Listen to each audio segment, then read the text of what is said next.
Imagine a city within a city, its marble walls rising like a memory carved into stone. Tonight, you will not walk as a tourist beneath its golden domes or crowded squares. Instead, you will drift deeper, beyond the surface, beyond the noise, into the quiet heart of Vatican City. This journey will unfold slowly, like candlelight across ancient manuscripts. You will wander through halls where history breathes in whispers, where the sacred and the secret live side by side. The Vatican is not only a seat of faith, it is a vault of time, a keeper of rituals, and a guardian of forgotten words. As you drift with this story, let every detail carry you towards stillness. Tonight, the walls of the world's smallest country become the doors of a vast, timeless archive. Chapter 1. The Eternal City Within. Rome. The Eternal City was once the heart of an empire that stretched across continents. Its legions marched over deserts and rivers, and its law shaped generations of civilizations. Yet, within this vast empire, there grew a smaller realm, a place not defined by its armies or wealth, but by its spirit. This place, though tiny in scale, would come to hold a presence far larger than its walls suggested. It is Vatican City, a country within a city, a state within a state, carved from history and faith alike. At first glance, the Vatican seems impossibly small, only 44 hectares in size, about 1/10 of a square mile. It could be walked across in less than half an hour. But within this walled enclave lies an unbroken story of 2,000 years. Emperors meeting bishops, power bowing before belief, and belief shaping power in return. Its modern form was defined in 1929 with the Lateran Treaty, when Benito Mussolini, representing the Kingdom of Italy, signed an agreement with Pope Pius V. That treaty resolved what had long been called the Roman question. For decades, popes had considered themselves prisoners within their palaces, refusing to recognize the Italian state that had absorbed the papal lands in the 19th century. The treaty granted sovereignty to the Vatican, affirming its independence from Italy, and creating the world's smallest recognized nation. But the roots of this sovereignty stretch far deeper into the foundations of Rome itself. Long before treaties, the land where the Vatican stands was a marshland across the Tiber River. In Roman times, it was outside the city walls, used as burial grounds and gardens. Caligula built a circus there, later expanded by Nero. Tradition holds that it was in this very circus that St. Peter, leader of the apostles, was martyred. His grave, venerated by early Christians, became the seed around which centuries of devotion would grow. From a grave to a shrine, from a shrine to a basilica, from a basilica to a city-state, the Vatican embodies how memory can shape space. Over centuries, layers of history rose upon each other. Constantine's basilica in the 4th century, the medieval expansions, the Renaissance rebirth under artists like Michelangelo and Bernini. Each era added stone and story until the Vatican became more than a place of worship. It became a symbol, the heart of Catholic Christendom. And yet its story was never without struggle. Popes were not only shepherds of souls but rulers of lands. By the 8th century, the Papal States stretched across central Italy, giving the papacy both spiritual and temporal authority. For over 1,000 years, the papacy ruled as monarchs, commanding armies and signing treaties. The Vatican was not only a place of prayer, but a palace of politics. This duality between sacred devotion and worldly rule marked the Vatican's entire history. When Italy unified in the 19th century, these papal states were stripped away. Rome itself was annexed in 1870, and the Pope withdrew, declaring himself cut off, unwilling to recognize the new regime. The Vatican became a paradox, spiritually global but politically cornered, a shepherd without a kingdom. The Lateran Treaty ended this impasse. By recognizing the Vatican as a sovereign state, Italy restored a form of independence to the papacy, not as rulers of vast territories, but as guardians of a symbolic enclave. In return, the Holy See recognized Italy's sovereignty over Rome. What emerged was a delicate balance, the Vatican as a tiny state, yet wielding influence far beyond its borders. Here lies its paradox. The smallest nation, with fewer than 1,000 citizens, commands an immense moral voice. It issues no armies to conquer, yet gathers millions in pilgrimage. Its population fits in a single stadium, yet its decisions ripple across continents. It is a country measured not by land or numbers, but by memory, tradition, and faith. This paradox is not accidental. The Vatican, in its essence, is a symbol of humility and power bound together. It reminds us that greatness is not always measured by expansion. Sometimes it is found in contraction, in preservation, in the ability to hold within a small space the weight of centuries. Like a seed hidden within stone, the Vatican has endured. One might reflect here, how can such a small place hold such vastness? Perhaps it is because size belongs to geography, but weight belongs to meaning. Within the Vatican's narrow streets and high walls, humanity has inscribed its struggles with faith, authority, and destiny. It is as though the world has compressed its questions into a single enclave and preserved them in marble and manuscript. The geography itself speaks of paradox. The Vatican Hill, once a marginal land across the river, became a center. What was once peripheral became essential. The same pattern appears in history. What was once persecution became influence. What was once a grave became a throne. The Vatican reminds us that time reorders importance, lifting what was overlooked into prominence. When one walks through St. Peter's Square today, the sense of paradox is overwhelming. The colonnades of Bernini stretch like arms embracing the world, while beyond them stand the walls of the smallest nation. Tourists see a piazza, pilgrims see a threshold. Beneath the stones lie bones, above the stones rise domes, and all of it together becomes a map of human longing. The Vatican is both fragile and enduring. Fragile, because its very existence once depended on delicate treaties and shifting alliances. Enduring, because its spiritual authority outlived empires. Rome fell, empires broke apart, kingdoms rose and vanished.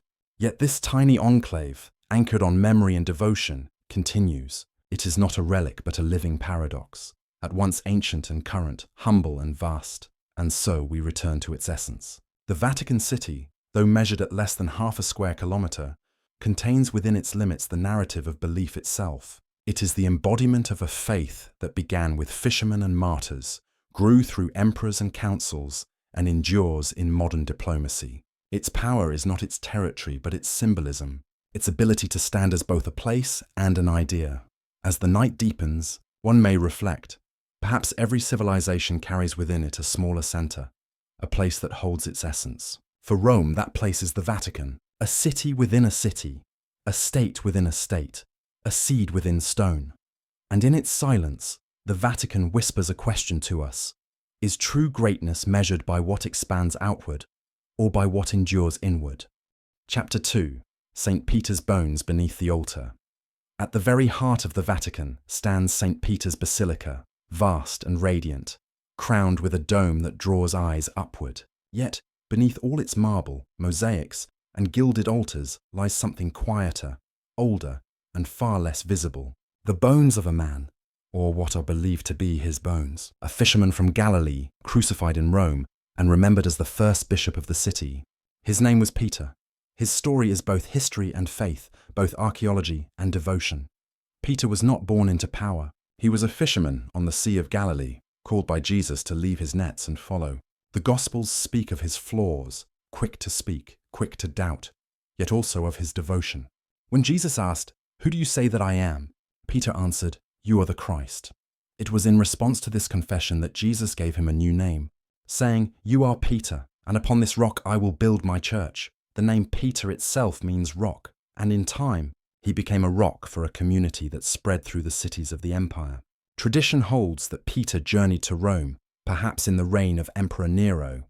There, amid persecution, he was arrested and condemned to death. Accounts say he was crucified upside down, considering himself unworthy to die in the same manner as Jesus. After his death, followers buried him in a modest grave near Nero's circus, just outside the city walls, on a hill known as the Vatican. That grave became a place of quiet reverence. Through the centuries, as Christianity spread, the memory of Peter's resting place endured. By the 4th century, Emperor Constantine, the first Christian emperor, built a basilica on the site, carefully positioning its altar above the grave. To align the basilica with the tomb, builders even leveled part of the hill, an immense task for its time. This choice reveals the weight of Peter's presence. The early church did not simply preserve his bones, it built its greatest sanctuary above them, binding stone and soil to memory. Centuries later, Constantine's basilica gave way to the Renaissance church we see today. Michelangelo raised its dome, Bernini shaped its piazza, and the basilica grew into one of the grandest spaces of worship in the world. Yet always, beneath the splendor, lay the same humble grave. The question of Peter's bones is not merely a matter of tradition. In the 20th century, excavations beneath the basilica sought to confirm what had long been believed. Beginning in 1939, workers discovered a necropolis, an ancient city of the dead, directly under the church. Tombs lined narrow passageways, many dating to the 1st and 2nd centuries. Inscriptions, mosaics, and niches spoke of early Christian devotion. At the center of this necropolis stood a simple monument, known as the Trophy of Gaius. Writing from the late 2nd century, a Christian priest named Gaius mentioned to a rival, "I can show you the trophies of the apostles. If you will go to the Vatican or the Ostian Way, you will find the trophies of those who founded this church."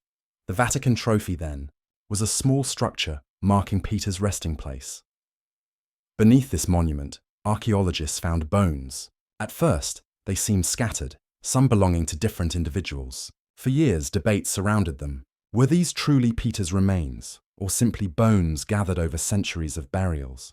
Later analysis revealed a set of bones belonging to an elderly man, consistent with the tradition of Peter's age at death. Soil encrusted on them matched the earth directly beneath the monument, suggesting they had once lain within the original grave. In 1968, after careful study, Pope Paul VI announced that the bones of St. Peter had been identified in a way that we can hold as convincing. Not every scholar agrees. Some argue the evidence is incomplete, the chain of custody uncertain. Yet for many believers, the question of proof is secondary. The continuity of devotion across nearly 2 millennia speaks with its own authority. Walking in the necropolis today, one sees more than stone and bone. The air is heavy with centuries of prayer. Inscriptions in Greek and Latin ask Peter for intercession. Lamps once lit in these tombs remind us of the faithful who came quietly, long before basilicas and domes, to honor a man they believed was chosen as the rock of their church. The layering of history here is striking. Pagan tombs lie beside Christian ones. Wealthy Roman families buried their dead near the same ground where Peter was honored. It is as though the soil itself absorbed the mingling of cultures, faiths, and destinies. The Vatican Hill became both a cemetery and a sanctuary, a place where the living touch the memory of the dead. Above, the basilica glitters with gold and light. Beneath, the necropolis lies in shadow, lined with simple inscriptions and broken tiles. Together they form a single truth. Faith builds upward, but it also roots itself downward. The grandeur of St. Peter's Basilica is inseparable from the humble grave beneath it. Here arises a question that cannot be resolved with archaeology alone. Does the presence of Peter's bones make this place holy, or has the devotion of centuries made the bones themselves sacred? In one sense, relics are fragments of human remains. In another, they are vessels of memory, charged with the devotion of countless souls who believed. For pilgrims, kneeling at the basilica's altar, the question of authenticity often fades. What matters is the continuity, the unbroken tradition that links fisherman to martyr, martyr to basilica, basilica to modern faith. In this continuity, bones become more than bones. They become a symbol of permanence, of a church enduring through centuries of change. The Vatican without Peter would still be a place of beauty, yet it would lack its anchor.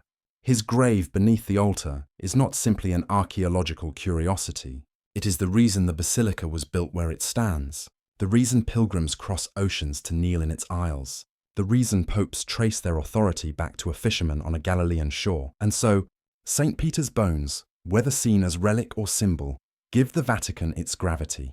They remind us that beneath marble and gold lies earth, and within that earth lies a man who once walked, doubted, spoke, and died. His humanity grounds the grandeur. His story binds heaven's imagery to soil's reality. In the end, we are left with a reflection. A fisherman's bones, hidden beneath an altar, became the cornerstone of a faith spanning the globe. It is a reminder that greatness often begins in obscurity, that permanence often hides beneath fragility. As one leaves the necropolis, stepping upward into the basilica's light, a quiet question lingers. Do we seek the certainty of bones or the continuity of memory? Perhaps the two are inseparable. woven together in the silence beneath St. Peter's altar. Chapter 3. The Rise of the Papal States. When most people think of the Vatican today, they picture a small walled city, no larger than a neighborhood, with the dome of St. Peter's rising over Rome. But for over 1,000 years, the Pope's realm was not limited to a handful of hectares. Instead, it stretched across valleys and hills, ruling towns, fortresses, and farmlands. These lands were called the Papal States. The Papal States were not a single gift received at once, but the result of centuries of shifting alliances, wars, and negotiations. Their roots can be traced to the collapse of the Western Roman Empire in the 5th century. As imperial authority faded, bishops of Rome began to take on more responsibility. They were spiritual leaders, but also guardians of the city, negotiating with invading forces and providing stability where emperors and generals no longer could. By the 8th century, a decisive moment came. The Lombards, a Germanic people, threatened Rome and much of central Italy. Pope Stephen II sought aid from the Frankish king, Pepin the Short. In return for papal blessing on his kingship, Pepin marched into Italy, defeated the Lombards, and granted large portions of their land to the Pope. This donation of Pepin in 756 laid the foundation for the Papal States. What emerged was unusual in the history of governance. The Pope, once a spiritual shepherd, became a territorial ruler. The Papal States would eventually cover much of central Italy, from the Tyrrhenian Sea to the Adriatic. They were not vast compared to empires, but their existence meant that the head of the Catholic Church was also a prince among kings, commanding soldiers and signing treaties. This dual role gave the papacy immense influence, but it also drew it into constant conflict. Popes had to navigate not only theological debates, but also disputes with emperors, kings, and nobles. The Holy Roman Emperors in particular often contested papal authority, leading to centuries of tension. At times, popes crowned emperors. At other times, they excommunicated them, reminding rulers that spiritual authority could outweigh temporal power. The Papal States became both shield and burden. They protected the independence of the papacy, ensuring that no single kingdom or empire could easily dominate it. Without their own land, popes might have been reduced to little more than subjects of kings. But the price of independence was involvement in endless political struggles. The Church, called to guide souls, also had to collect taxes, administer justice, and raise armies. This blending of sacred and political roles shaped medieval Europe. The Pope was both father and prince, bishop and monarch. At times, the balance leaned toward holiness, with popes inspiring reform and spiritual renewal. At other times, it leaned toward corruption, as families sought to control the papacy for wealth and power. The Papal States were not just lands. They were the stage on which this drama unfolded. The Renaissance added new layers. As wealth flowed through Italy, the papacy used its resources to commission art, architecture, and scholarship. Rome blossomed as a center of culture, but the source of this wealth was tied to land, trade, and taxation, all part of ruling the Papal States. Without territory, there could have been no Renaissance Rome, no Michelangelo painting the Sistine Chapel, no Bernini designing St. Peter's Square. And yet, even as they flourished, the Papal States stood as a paradox. How could the leader of a faith that preached humility also rule like a king, commanding armies and palaces? This question has never fully disappeared. Some saw the Papal States as necessary, a safeguard that kept the Pope free from the control of emperors. Others saw them as a distraction, pulling the Church away from its true mission. The tension deepened in the modern era. By the 18th century, as Enlightenment ideas spread and nations sought unity, the Papal States appeared increasingly outdated. Revolutions shook Europe and calls for Italian unification grew louder. In 1870, the newly formed Kingdom of Italy marched into Rome, seizing it from papal control. The Papal States were dissolved, and the Pope retreated into the Vatican, declaring himself a prisoner. For nearly 60 years, this Roman question remained unresolved. The papacy no longer held territory, but it also refused to accept the loss. It was only with the Lateran Treaty of 1929 that a compromise was reached, creating the Vatican City we know today, a symbolic state rather than a sprawling kingdom. Looking back, the Papal States reveal how religion and politics can intertwine until they are nearly inseparable. They show the Church at its most powerful and its most vulnerable, They remind us that spiritual authority, when bound to land and armies, can gain strength but also risk compromise. One cannot help but reflect on the paradox. The Gospel spoke of a kingdom not of this world, yet the Church found itself ruling kingdoms of stone and soil. Did these lands protect the purity of the faith, or did they obscure it? Perhaps they did both. Perhaps the Papal States were necessary for their time, yet destined to pass away, leaving behind a smaller but freer Vatican. Today, as visitors walk through Rome and its countryside, they pass through towns and cities once ruled by the popes. Few think of them as former papal lands, yet their history lingers in archives, in architecture, and in memory.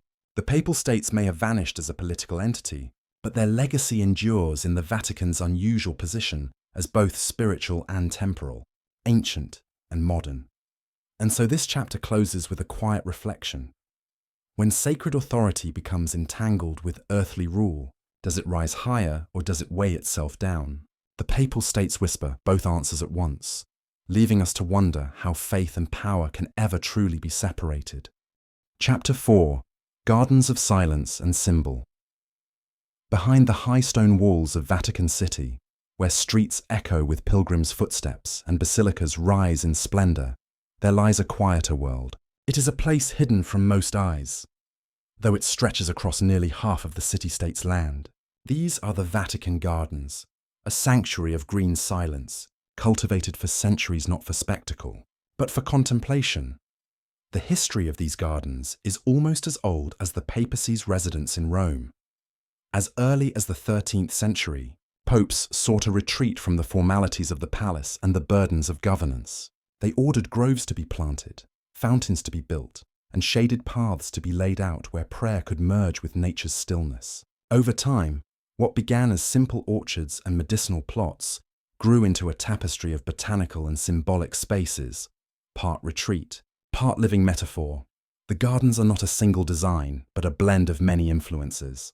Renaissance geometry mingles with Baroque ornament. English-style landscapes sweep into Italian terraces. Fountains sparkle, grottos rest in shadow, and ancient walls frame every view. It is a place where centuries of popes and gardeners have left their mark, each adding to the silent dialogue between stone and soil, water and tree. Yet the gardens are more than decoration. They are filled with signs, chosen deliberately, woven into Christian thought. Olive trees are planted for peace, their twisted trunks recalling the Mount of Olives where Christ prayed in solitude. Roses bloom for devotion, their petals layered like prayers unfolding. Pines and cypresses rise tall for eternity, their evergreen presence a reminder of life's endurance beyond decay. Each plant becomes more than itself, a living scripture written in leaf and root. For the popes, these gardens served as private places of meditation. Here, away from ambassadors and assemblies, they could walk in silence, hearing only the soft trickle of fountains or the rustle of leaves. The stillness was not emptiness, but a presence, a reminder that leadership is also listening, and that power must bow to prayer. The symbolism extended into the very design. Pathways wound in patterns resembling crosses or circles, leading the walker into a slow, deliberate journey. Sculptures of saints and angels were set among groves, blending the created and the divine. Fountains poured water endlessly, symbols of renewal and baptism. Even silence itself was cultivated, held carefully behind the garden's walls, so that the noise of Rome could not intrude. The Vatican gardens also carried echoes of older traditions. In the classical world, sacred groves had long been places where humanity sought the divine. Romans honored gods in wooded temples, where trees and springs were seen as thresholds between earth and heaven. Christianity transformed this heritage, but did not abandon it. The Vatican gardens became a Christian version of those ancient sanctuaries, places where nature itself seemed to bend toward prayer. Over the centuries, these gardens became more intricate, yet their essence remained constant. They were not meant for display, though they are beautiful. They were not meant for public pleasure, though today small groups may visit them. They were cultivated as a private dialogue between faith and creation, a hidden reminder that even the highest authority requires quiet to endure. In moments of reflection, one may wonder, do the trees remember the footsteps of those who walked before? The gardeners who trimmed their branches, the popes who paused beneath their shade, carrying the weight of the world on their shoulders. The Vatican gardens stand as witnesses, not only to beauty, but to solitude that shaped decisions and prayers known only to heaven.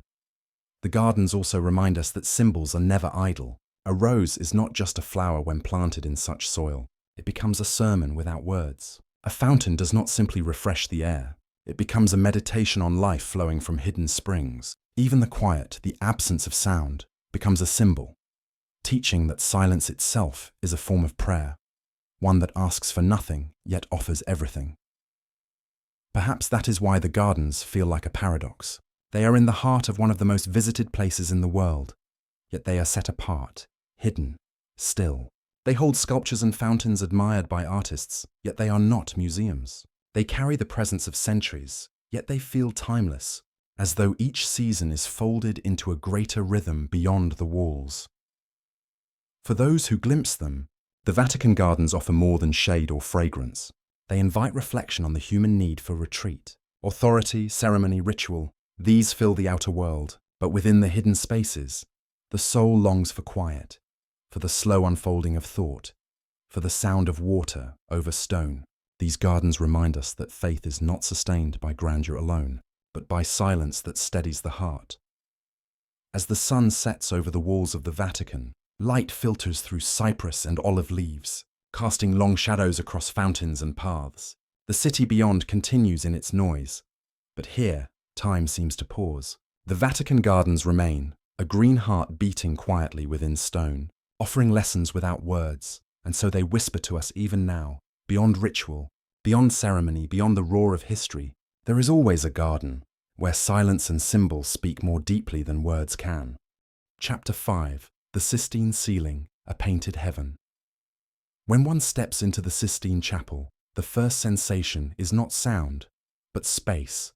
The hush of pilgrims, the shuffling of feet, and the faint echoes of prayer are soon overcome by a single truth. The ceiling rises like a universe. Above stretches not a blank expanse of plaster, but an unfolding vision that seems almost infinite. Michelangelo's fresco, born from years of labor, solitude, and near despair, transforms stone into sky. In the early 16th century, Pope Julius II sought to remake Rome into a city of glory. His ambitions reached not only into politics and power, but into art. The Sistine Chapel had already been decorated by earlier painters, yet the ceiling remained plain. Julius imagined it alive with sacred vision, and so he turned to Michelangelo, who was known more as a sculptor than a painter. Reluctant, resistant, yet bound by duty, Michelangelo accepted. What he created would not merely decorate, but define an age. The ceiling took 4 years to complete. From 1508 to 1512, Michelangelo worked on high scaffolds, lying on his back, neck craned upward, brush reaching into distance. Paint dripped into his eyes. His body ached. His letters reveal exhaustion, even bitterness. Yet through this suffering emerged one of the most profound achievements of art.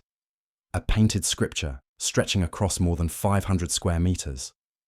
The central panels unfold the drama of creation, the division of light from darkness, the birth of sun and moon, the waters gathered, the earth made fertile. Each act of divine will is rendered with muscular energy, as if creation itself were a force that strained through the brush. Then comes the creation of Adam, perhaps the most famous of all. The nearly touching hands, one of God, one of man, capture the breathless instant when life is given. It is not only anatomy that is depicted, but the fragile bridge between the infinite and the mortal.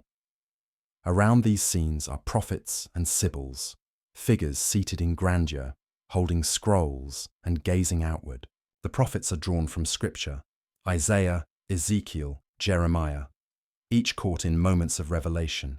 The sibyls come from ancient pagan tradition, women believed to have foretold the coming of Christ. By painting them side by side, Michelangelo wove together the voices of many ages, Jewish, Christian, and pagan, into a single chorus pointing toward salvation. Between them are ignudi, youthful figures of ideal beauty, who hold garlands and shields. Their meaning is debated.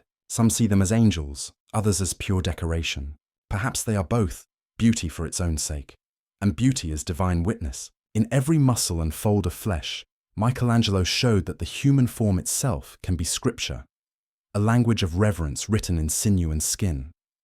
The ceiling is not merely narrative, it is also a journey As one's eyes move from the altar toward the entrance, the stories progress from creation to humanity's fall, the temptation of Adam and Eve, the expulsion from Eden, the flood that cleansed the earth, the drunkenness of Noah. These are not distant myths. They are painted with raw humanity.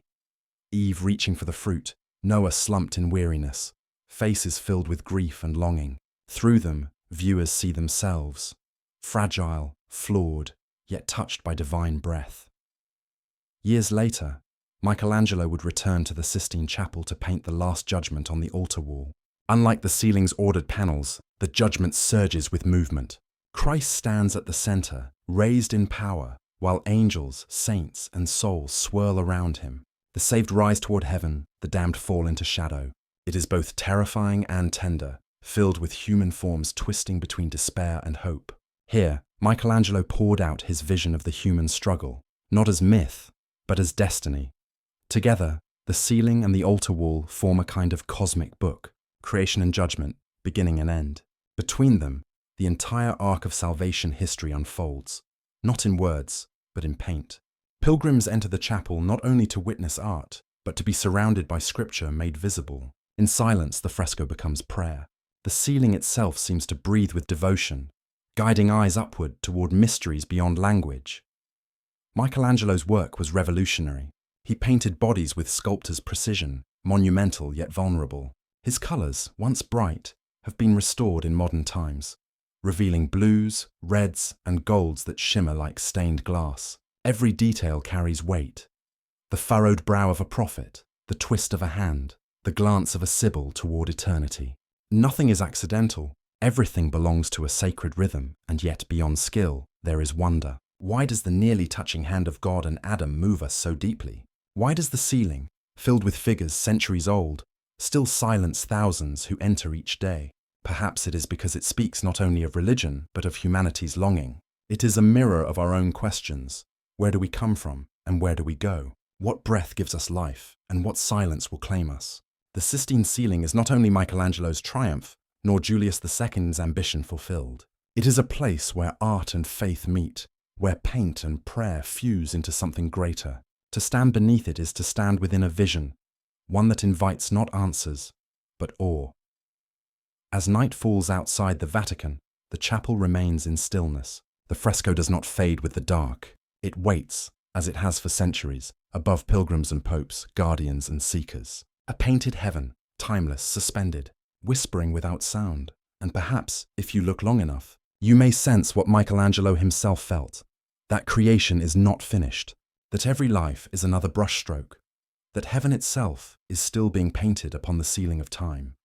Chapter 6, The Swiss Guard, Colours of Loyalty. The sight is unforgettable. At the gates of the Vatican, beneath arches of stone and beside the bronze doors of ancient halls, stand men clothed in colours that seem painted from another age. Blue, red, orange, and yellow stripes ripple across their uniforms, patterned like echoes of the Renaissance. Halberds, both ceremonial and functional, rest firmly in their hands. These are the Swiss Guard, guardians of the Pope, whose bright appearance conceals centuries of discipline and devotion.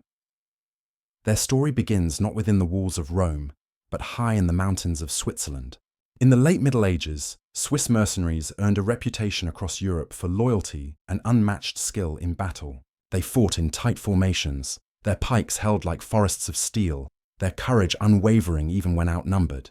Kings and princes employed them as protectors and soldiers, for they were known not only for their strength, but for a rare quality: they could be trusted. In 1506, Pope Julius II invited 150 Swiss soldiers into Rome to serve as his personal guard. They entered through the Porta del Popolo, marching into the Eternal City to take their place as the Pope's shield. Their arrival was not only military but symbolic. By surrounding himself with men of proven loyalty, the Pope displayed to allies and enemies alike that his protection was secure, not in armies of conquest, but in disciplined guardians. The Swiss Guard's history is marked by moments of quiet vigilance, but also of sacrifice. The most remembered came in 1527, during the sack of Rome. Imperial troops stormed the city, chaos consumed its streets, and St. Peter's Basilica itself was threatened. The Guard stood firm. Outnumbered and facing certain death, they fought to defend Pope Clement VII. 147 of them fell, Their blood spilled on the stones of the Vatican. Only a handful survived, escorting the Pope through a hidden passageway to safety in Castel Sant'Angelo. Their sacrifice became legend, a testament that their oath was no mere ritual, but a vow sealed with life itself. The oath remains central even today. Each new guard swears loyalty not to a flag nor to a nation, but to the Pope and his successors. Dressed in uniform, with one hand raised and the other gripping the banner of the guard, he promises faithfulness, readiness, and sacrifice. The words are simple, yet they carry centuries of weight. Behind them lies the unbroken memory of men who stood in silence, who fought in desperation, who protected even when protection seemed impossible. The uniform itself has become an icon. Its bold stripes are often attributed to designs by Michelangelo, though historians suggest they were refined later in the Renaissance. Whether or not the master had a hand in them, the uniforms speak to something deeper than fashion.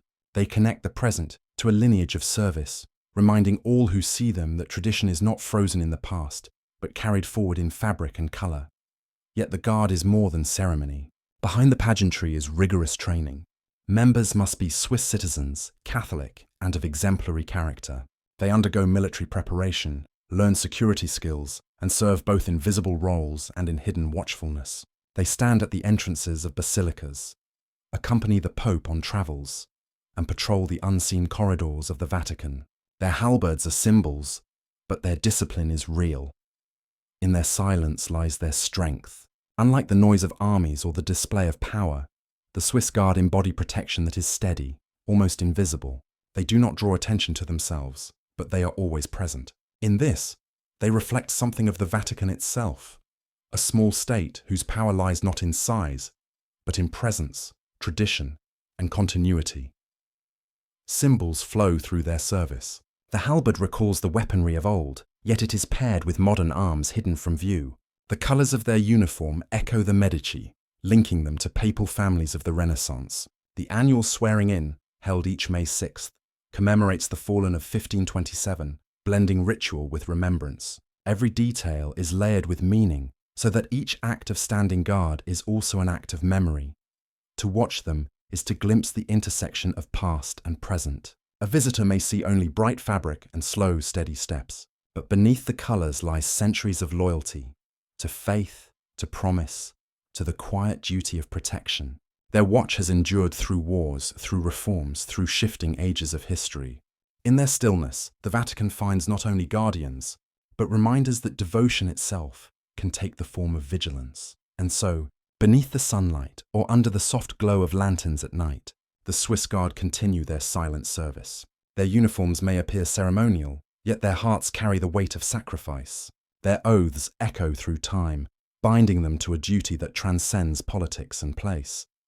Perhaps that is why their presence feels both reassuring and mysterious. They stand as soldiers, yet also as symbols. They guard one man, yet in guarding him, they guard an entire tradition.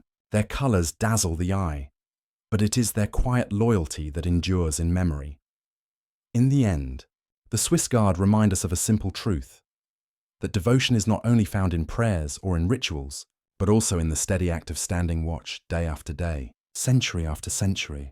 And as their halberds gleam in the Vatican light, one cannot help but wonder, in their silence, what thoughts drift through their minds? What unseen prayers accompany their watch? The answers remain hidden, like the mysteries they guard. Chapter 7. The Hidden Vaults, Secrets of the Apostolic Archive. Beneath the quiet courtyards and painted chambers of the Vatican, there lies another world, a labyrinth of shelves, sealed vaults, and shadowed rooms where centuries of memory have been preserved. It is called the Vatican Apostolic Archive, once more famously known as the Secret Archives. The word secret never meant forbidden, but private. Even so, the air of mystery has long clung to this place, as if secrecy itself were built into its walls. Stretching more than 50 miles in length, these shelves hold manuscripts that have touched the course of history, papal correspondence, imperial decrees, treaties between nations, letters from kings, and the records of trials that once shook the world. Here are not only the voices of the powerful, but the echoes of entire civilizations, preserved in ink and parchment. The origin of this archive is as old as the Church's need to remember. Since the earliest centuries of Christianity, bishops of Rome preserved records of councils, baptisms, and correspondence. But in the 16th century, Pope Paul V formalized the collection, sealing it into a single institution in 1612. From then on, the papal archive became a fortress of documents, guarded not by swords, but by rules of access. What does one find here, hidden beneath the Vatican floors? The stories are vast, and each file box or bundle of parchment carries with it the weight of its own world. Among them is the transcript of Galileo's trial. In the 17th century, the scientist stood before inquisitors, defending his belief that the earth moved around the sun. Within these documents, one can still read the cautious words he spoke, the tension of ideas colliding with authority, and the compromise he was forced to make. The pages are silent now, but they contain a voice that once trembled under judgment. Nearby rest letters from emperors and kings, Charlemagne's communications with the papacy, medieval monarchs pledging loyalty or requesting favours, the records of crusades, plans drawn, promises made, absolutions granted. These documents reveal not only faith but power. They show how the Church was woven into the very fabric of medieval and early modern politics, a thread that tied together kingdoms and empires. One of the archive's most curious holdings is the correspondence of Queen Mary of Scotland, written during her imprisonment. In her letters, she pleaded with the Pope, seeking support and spiritual comfort. They are the words of a queen, but also of a prisoner, blending majesty with desperation. In the same vaults lie the orders that excommunicated Martin Luther, a single sheet that altered the course of Western religion forever. The archive also contains accounts of more hidden struggles, the trials of the Knights Templar, recorded in meticulous detail. These were the proceedings that dismantled one of the most powerful orders of the Middle Ages. The parchment does not tremble, yet behind its ink lies the downfall of a brotherhood, accused of heresy and dissolved in shame. And then there are the treaties. The division of the New World between Spain and Portugal, signed and sealed under papal authority, rests here in careful preservation. With strokes of ink, continents were divided, destinies redirected, and countless lives reshaped. To touch such a document is to feel the weight of oceans and centuries. But for most, these shelves will remain unseen. Access is restricted to accredited scholars, and even then, only specific requests are granted. The doors do not open to curiosity alone. One must know precisely which thread of history to follow. This restriction, though practical, has fueled centuries of speculation. What secrets, people wonder, remain hidden? Are there gospels not recognized by the Church? Maps of forgotten lands? Records of miracles suppressed? The truth is both simpler and more complex. The archive holds no mythical treasure, but what it contains is powerful enough. The raw memory of human decisions, failures, hopes, and fears. The very design of the archive suggests this dual nature. Open, yet closed. Visible, yet veiled. To say it is 50 miles long is to speak of measure. To walk those shelves, however, is to encounter immensity. Documents from the Crusades lie beside letters from missionaries in China. The cries of condemned heretics rest beside the plans of architects who built basilicas. Within this quiet darkness, humanity speaks to itself across centuries. One cannot help but wonder, what does it mean for a faith to guard so much memory? Memory is both gift and burden. To remember is to honor, but also to carry. The Vatican has preserved not only triumphs, but accusations, scandals, and tragedies. Why guard them so carefully? Perhaps because forgetting would be worse. The Apostolic Archive is more than a vault. It is a mirror of humanity's entanglement with the sacred and the political. It holds the evidence of how belief has shaped empires, and how empires have tried to bend belief. It is here that the weight of paper reveals the fragility of power. Even the strongest rulers, the boldest thinkers, and the most feared heretics end as voices on parchment, preserved but silenced. For centuries, this archive was hidden in plain sight, its secrecy adding to its aura. Only in the late 19th century did Pope Leo III allow scholars limited access. Since then, discoveries have slowly emerged, changing how history is told. And still, most of its treasures remain unseen, resting in the stillness of drawers and boxes, awaiting the careful hand of the researcher. In the imagination of many, the Apostolic Archive has become a symbol of hidden truth, of suppressed knowledge, of the tension between revelation and concealment. Whether these mysteries are exaggerated or not, the feeling remains that behind those sealed doors is something vast, something that humbles the present. Picture it now, the silence of those halls. No pilgrim's footsteps echo here, no candles flicker, only dust, paper, and the faint smell of centuries-old ink. A library of lives, written in every tone from hope to despair, from devotion to defiance. To walk there is to walk within the memory of the world. And so the Vatican Apostolic Archive remains, both guarded and offered, hidden yet revealed. A paradox, like faith itself, never fully open, never fully closed. As one contemplates those endless shelves, another question emerges, soft yet unsettling. If history is preserved so carefully, is it to remind us of what has been, or to warn us of what may return? Chapter 8. Forbidden Texts and Silent Manuscripts. Hidden within the labyrinth of the Vatican's collections, beyond the more familiar treaties and trials, there exists another layer of memory. These are the texts that were never meant for wide reading, works that sat in silence for centuries. Mystical gospels, letters condemned as heretical, writings that whispered of visions or doubts too unsettling for the faithful. They rest quietly, their ink preserved, their voices suspended between remembrance and suppression. The history of forbidden texts is as old as the Church itself. From the earliest centuries, councils met to decide which writings would belong to Scripture and which would not.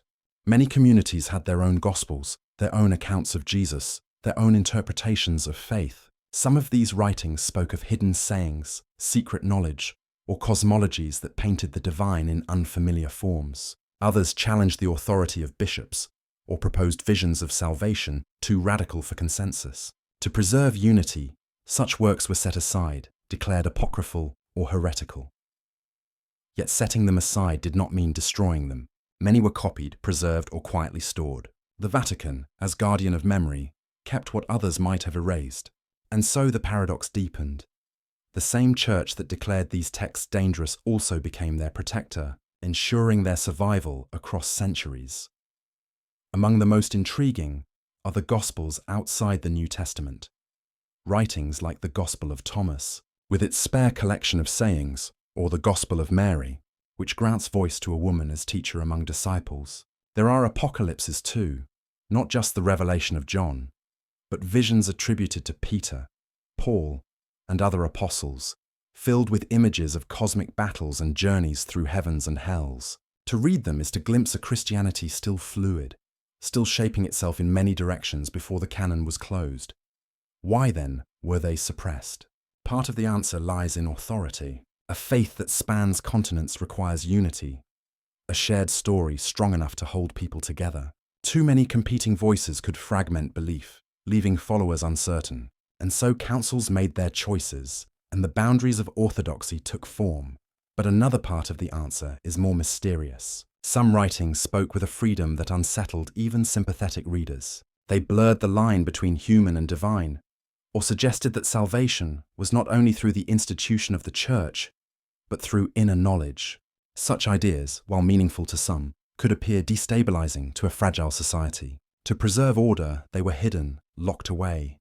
And yet, centuries later, the very existence of these manuscripts raises questions. What does it mean to silence a text? Does banning a gospel erase its truth, or does it draw attention to what lies within? Does the act of suppression transform the work itself, turning it from ordinary writing into a symbol of forbidden knowledge? The Apostolic Archive and Library together hold not only official decrees, but these silent witnesses. Some were placed on the Index of Forbidden Books, a catalogue established in the 16th century to guide the faithful away from writings deemed dangerous to soul or society. The index endured until 1966, a reminder of how long the tension between freedom and protection shaped Catholic life. Works by philosophers, scientists, and even novelists found their names listed, sometimes not for denying faith, but for questioning it too boldly. One can imagine the shelves where these manuscripts rest, closed for decades or centuries at a time. Their pages do not cry out, but they wait. The ink grows no louder with age, yet the silence around them can seem louder than speech. They remind us that history is not only what is proclaimed, but also what is concealed. Among the treasures are letters once banned for political reasons. During eras of conflict between church and empire, certain correspondences carried truths too dangerous to release. Papal negotiations, appeals from rulers, accusations whispered in ink.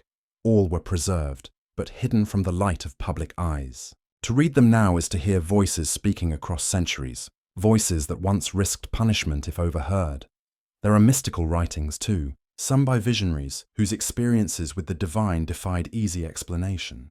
Their words shimmer with strange imagery, visions of worlds beyond the senses, encounters with angels, journeys through the realms of the afterlife. To some they were edifying, to others unsettling. How does one discern between true vision and wandering imagination?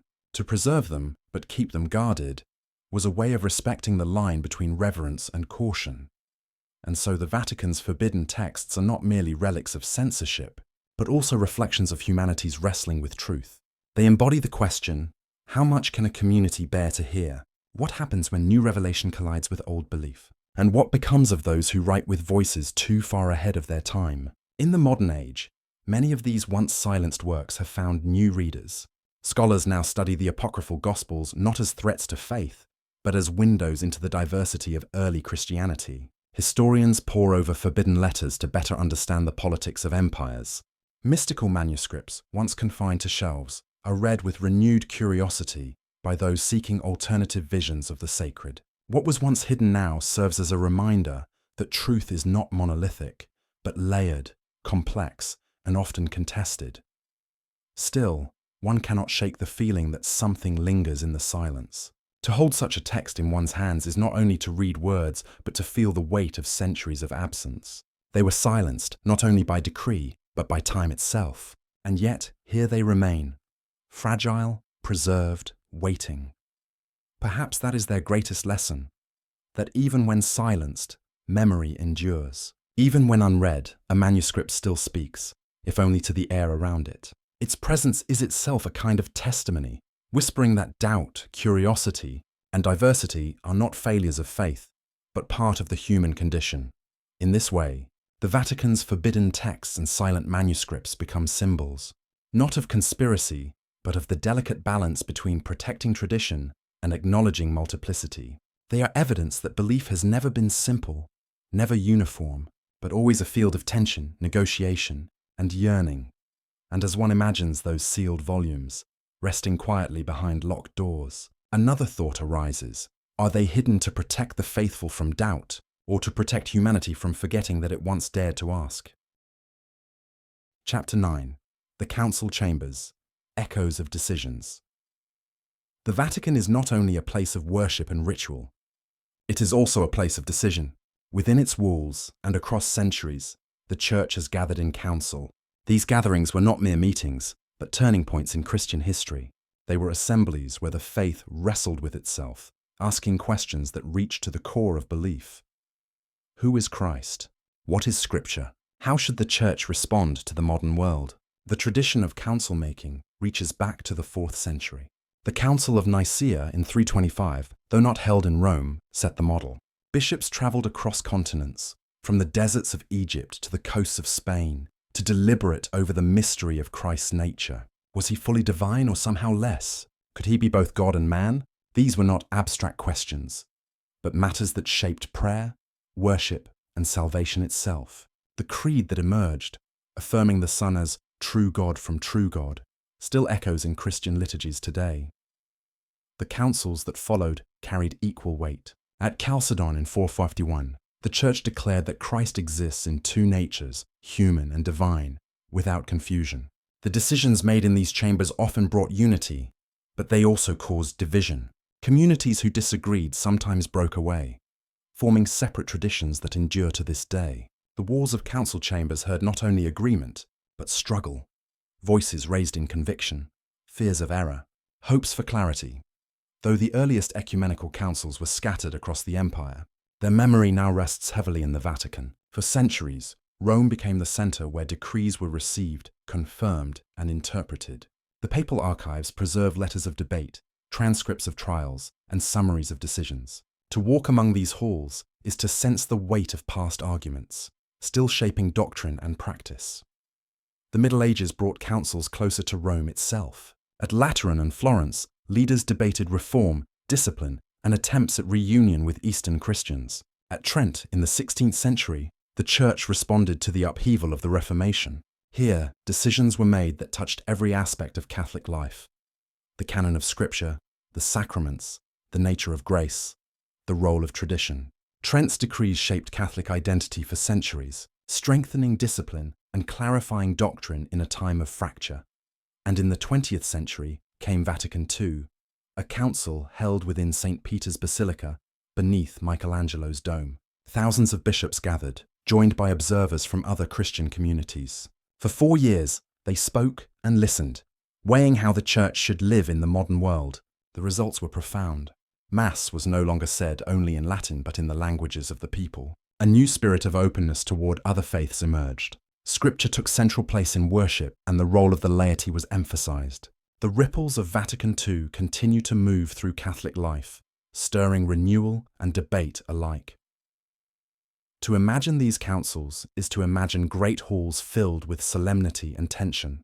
Bishops in robes, scholars with texts, scribes recording every word. Decisions were not reached easily. Many nights passed in argument, in prayer, in searching for a way forward. Sometimes compromise was found. Sometimes division proved unavoidable. Yet in every case, the goal was the same: to preserve the faith, to clarify the truth, to guide the people of God. But one might pause and reflect. What does it mean that faith is shaped in council? Can divine truth be captured by human voices debating in echoing halls? Or is the very act of council, the gathering, the listening, the struggle, itself part of revelation? Perhaps what mattered most was not only the words decided, but the willingness to face questions openly, together. The council chambers of the Vatican carry a silence now. Their debates are long past, their decisions recorded, yet the echo remains. Every time the creed is spoken in a quiet church, every time Scripture is proclaimed, every time the Mass is celebrated in a local language, one hears faintly the voices of councils behind it. Decisions made centuries ago continue to guide millions today, and still, mystery lingers. No council has ever exhausted the questions of faith. Each answered something, but also left new paths unexplored. The silence in these halls is therefore not empty, but charged, waiting perhaps for future voices to gather again. In the end, the councils remind us that the Church is not only built of stone and ritual, but of dialogue. It is a living body, forever in conversation with itself, forever seeking to articulate the inexpressible.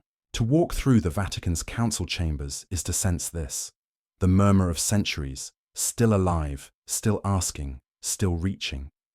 And so one leaves with a thought. If truth is eternal, why must it be spoken again and again in council after council? Perhaps because truth is not only a statement, but a journey. One that must be walked, debated, and rediscovered in every age. Chapter 10. The Inquisition's Shadows. The term Inquisition often conjures images of fear and severity. Yet to walk through the Vatican's archives is to discover a quieter, more complex story. Here, amid carefully catalogued documents, lie the remnants of trials, condemnations, and later, attempts at reconciliation. The Inquisition was not a single institution, but a series of efforts spanning centuries, intended to maintain doctrinal unity. Its purpose was, in essence, protective, though the methods and consequences often reveal tension between faith and human judgment. The roots of the Inquisition reach back to the 13th century, when the Church faced movements that challenged its teachings and authority.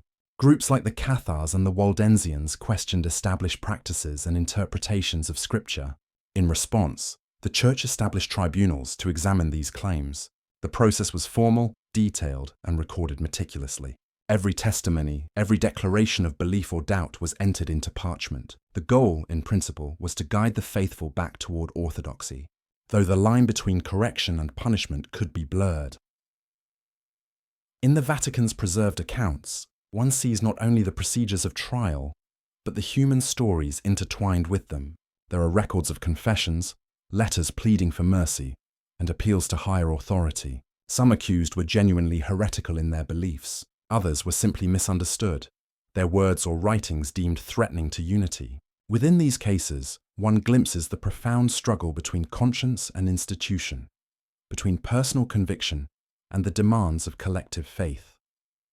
The inquisitorial process evolved over centuries. Methods varied, and in many cases, The Church sought to temper severity with careful deliberation.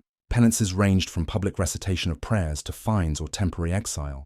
The aim was often correction rather than annihilation, though history records that fear sometimes accompanied procedure. To read these documents now is to walk among whispers of anxiety and resolve, where each line carries weight, each signature an assertion of conscience or authority. Beyond the immediate judgments, the Vatican archives also preserve evidence of reflection and re-evaluation. Centuries later, popes would acknowledge the human errors of the past, issuing apologies and formal reconciliations. The archives, therefore, do not merely chronicle condemnation, they also record the Church's attempts to confront its own shadow. Here is a duality: light and darkness, certainty and doubt, judgment and mercy, all preserved within careful hands and inked pages. The inquisitorial records are not only historical artifacts, they are mirrors for contemplation. They invite a gentle, reflective question. How does any institution balance the protection of belief with compassion for human imperfection? How can authority guide without crushing curiosity and safeguard faith without silencing conscience? Walking among these shadows, one is reminded that every step in history contains both intention and consequence, both devotion and error. Even as these documents remain behind locked doors, their lessons are clear. The Inquisition, with its shadows, demonstrates that faith is tested not only in times of external challenge, but within the structures designed to protect it.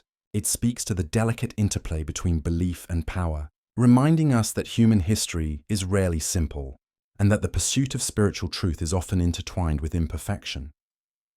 In this quiet reflection, one might sense that the shadows are not only of the past. They linger in memory, in teaching, and in the way institutions continue to wrestle with doubt and uncertainty. To observe them calmly is to acknowledge the depth of human striving, and to recognize that even in moments of fear or error, the search for understanding and reconciliation endures. Thus, the Vatican's inquisitorial records offer more than a chronicle of trials. They invite meditation on responsibility, compassion, and the human tendency to confront both the sacred and the flawed. They remind us that history preserves both light and shadow, not to condemn, but to illuminate. And as one closes the volume or steps away from the quiet halls, the question remains, lingering softly: how do we, in our own lives and institutions, learn from the shadows without losing sight of the light? Chapter 11: Sacred Relics and Golden Altars. Within the Vatican, treasure is not measured in mere gold or gemstones, but in objects steeped with devotion. Here lie relics of saints, fragments believed to be from the true cross, chalices worn in centuries of sacred rites, and vestments embroidered with threads of history and faith. These objects are more than artifacts. They are vessels of memory, tangible anchors for belief, connecting the human with the divine. The tradition of relic veneration stretches back to the earliest centuries of Christianity. As martyrs gave their lives for faith, their bodies, or items they had touched, became sacred. Churches collected bones, clothing, or even everyday tools, believing that holiness could linger where devotion had walked. In the Vatican, these treasures were gathered, catalogued, and preserved with meticulous care. Each reliquary, often gilded and encrusted with gems, is not simply a container, but a testament to centuries of reverence. Among these treasures, fragments of the cross hold a unique place. Across Europe and the Mediterranean, small pieces were transported, gifted, and enshrined. Within the Vatican, several of these fragments are carefully stored, their authenticity debated, yet their power undeniable. Pilgrims throughout history approached them with awe, seeing in a splinter of wood a connection to the life, suffering, and resurrection of Christ. The relics served as both inspiration and meditation, allowing believers to hold in their hands the story of salvation. Chalices and vestments tell a different, yet equally profound story. Crafted with gold, silver, and fine fabric, they bear witness to centuries of liturgical practice. Each chalice, used to hold the Eucharist, embodies a silent continuity, the unbroken rhythm of prayer and sacrament. Vestments, whether embroidered with intricate symbols or simple in design, reveal a deep understanding of ceremony. They mark the seasons of faith, the feasts of saints, and the solemnity of divine ritual. Here, material beauty intertwines with spiritual significance, each thread and metal plate serving as a bridge between heaven and earth. Reliquaries, too, are lessons in perception and devotion. Designed to catch the eye and elevate the heart, they frame the relics within forms of exquisite craftsmanship. Gold, crystal, and enamel do not merely decorate, they elevate the sacred, inviting reflection on the nature of holiness itself. By encasing fragments in beauty, the Church communicates a deeper truth, that the divine may be encountered through the care and attention given to what is precious, even in its smallest forms. Yet these treasures also provoke contemplation. How does a fragment of bone, a piece of wood, or a chalice become holy? The answer lies not only in the object itself, but in the devotion surrounding it. Faith transforms material into vessel, intent into sacred expression. For centuries, pilgrims and clergy alike have approached these relics with a quiet heart, understanding that reverence is not owned, but lived. The touch of the human hand, the prayers spoken above gold and crystal, the rituals performed. These are what infuse objects with meaning. Walking through the Vatican treasuries, one encounters a delicate balance between awe and inquiry. Some question the authenticity of relics, others see them as living connections to saints and martyrs. Yet even skepticism acknowledges their power. These objects, regardless of origin, invite reflection on the human desire to hold holiness close, to preserve a fragment of the sacred in material form. They remind us that faith often seeks tangible expression, a way to bridge the invisible with the seen. The relics also reveal a rhythm of continuity. Across centuries, devotion has passed from hand to hand, generation to generation. Pilgrims in the medieval period, clergy in Renaissance Rome, scholars and visitors today, all encounter the same objects, the same stories, the same silent call to reflection. In this, the Vatican treasures function not merely as remnants of the past, but as ongoing participants in spiritual life, quietly guiding hearts toward reverence and contemplation. In observing these sacred objects, one might ask a gentle, reflective question. What is it in the human spirit that seeks the tangible within the sacred? Perhaps it is a longing to feel the eternal within the temporal, to hold a trace of divinity in one's hand, or to witness faith made manifest in gold, crystal, and wood. Each relic, each chalice, each vestment becomes a meditation on the intimate connection between the material and the spiritual, the human and the divine. And so, as one moves softly past gilded boxes and glass cases, there is a sense of quiet intimacy. The treasures do not demand belief, yet they invite it. They do not proclaim authority, yet they radiate centuries of devotion. In the presence of relics and golden altars, the observer can sense how humans preserve fragments of holiness, and how, in turn, these fragments preserve a sense of wonder, a bridge to the sacred, and a gentle reminder of our own longing for connection with what endures beyond time. Chapter 12. The Library of Wisdom. Within the walls of the Vatican, the Library of Wisdom stretches far beyond the perception of a typical reader. Founded in 1475 by Pope Sixtus IV, it began as a collection meant to preserve the Church's growing body of knowledge, yet it quickly became more than a repository for theology. Here, manuscripts of science, philosophy, literature, and poetry sit alongside sacred texts, offering a rare convergence of human curiosity and divine contemplation. To enter the library is to enter a realm where thought itself becomes sacred, where inked words carry centuries of both questioning and devotion. The shelves are endless, a quiet labyrinth of wooden cases and leather-bound tomes. Among these, works of Galileo, Dante, and Copernicus reside, their insights touching the heavens and the human imagination alike. They share space with manuscripts from forgotten monks, whose diligent copying preserved both knowledge and silence. Each text, regardless of fame, embodies an act of preservation, a human hand reaching across time to connect with future minds. The library is not merely a collection. It is a living dialogue where intellect and faith converse softly, and the rustle of pages echoes centuries of reflection. The Vatican Library was designed not as a display, but as a sanctuary for thought. Scholars, both clerical and secular, would enter its halls seeking answers, yet often found more questions. Science and theology coexisted here, not as adversaries, but as complementary approaches to understanding the cosmos and the human place within it. Copernicus's heliocentric insights, once controversial, found in these halls a repository of preservation. Dante's verses on heaven, hell, and purgatory offered poetic insight alongside philosophical rigor. Each manuscript carries both content and context, revealing the delicate interplay between knowledge and belief. Among the manuscripts, one finds mathematical treatises, astronomical charts, philosophical debates, and medicinal recipes. Each reflects the curiosity of its era and the meticulous effort of scribes who copied, annotated, and sometimes corrected these works. The library preserves human thought in its rawest, most honest form. Some texts are pristine and celebrated, while others are marginal, fragmentary, or forgotten. Yet together, they form a continuum, a sea of ideas where faith and reason meet, sometimes peacefully, sometimes in tension, always in conversation. The architecture of the library itself mirrors its purpose. Long corridors, quiet alcoves, and vaulted ceilings encourage reflection and measured movement. Light filters through high windows, illuminating dust motes that drift slowly over ancient pages. Silence is deliberate here, a companion to thought, allowing scholars to read with attention, unhurried, as though time itself has softened its edges. In this calm, one begins to sense that the library is less a room than a vessel, a container of human wonder, a quiet sea where every ripple of thought matters. Preservation was always paramount.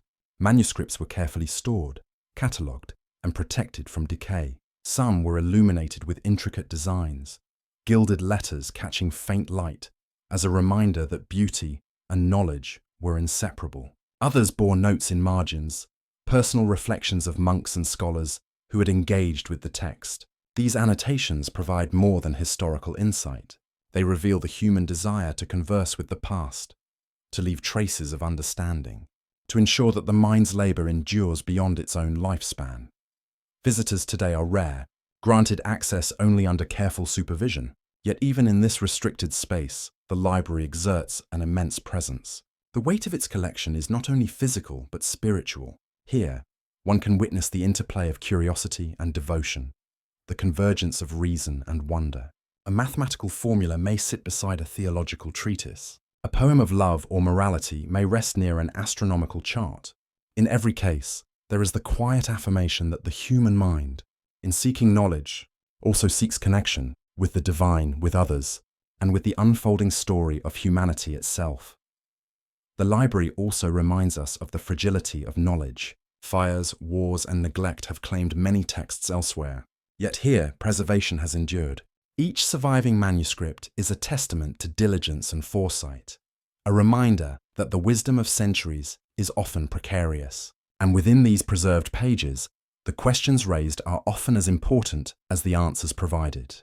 They ask, what is the relationship between faith and reason?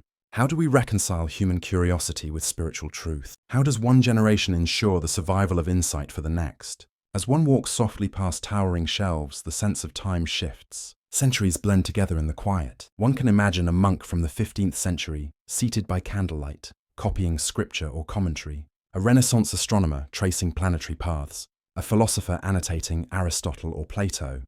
Their hands, their thoughts, their devotion converge here in silence, forming an invisible chorus of inquiry and reflection.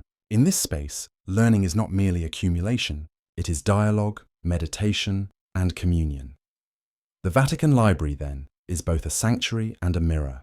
It reflects the boundless curiosity of the human mind and the enduring quest for meaning. It preserves the dialogue between knowledge and belief, allowing centuries of human thought to drift gently into the present. The texts invite reflection on what it means to seek, to question, and to preserve. They remind us that wisdom is never static, that understanding deepens with careful attention, and that in the quiet of these halls, the human mind touches something enduring and sublime. And so, as the soft echo of footsteps fades along the corridors, one is left with a gentle question. When we preserve knowledge, are we preserving the world as it is, or as we hope it might become? In the library of wisdom, that question drifts silently, as enduring as the inked pages themselves, inviting reflection, contemplation, and a quiet sense of wonder that carries far beyond the walls. Chapter 13. Maps of the World Yet to Come.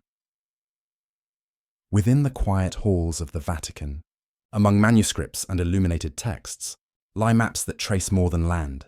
They trace human curiosity, imagination, and faith. These maps are carefully preserved, some centuries old, delicate with age, yet alive with the visions of those who first drew them. They capture Rome in its earliest forms, stretch across continents not yet fully explored, and chart the heavens in meticulous celestial diagrams. Each line, each curve, each note in the margins reflects an effort to understand a world both tangible and sacred. Some maps depict what was already known: cities, rivers, and roads connecting kingdoms and peoples. Others venture beyond the boundaries of contemporary knowledge, imagining lands not yet encountered or territories glimpsed only in travelers' tales. These maps blend observation with speculation, science with symbolism. Mountains and forests are not only geographic features, they are markers of journey and challenge. Oceans are both barriers and possibilities, stretching outward as if inviting explorers to dream.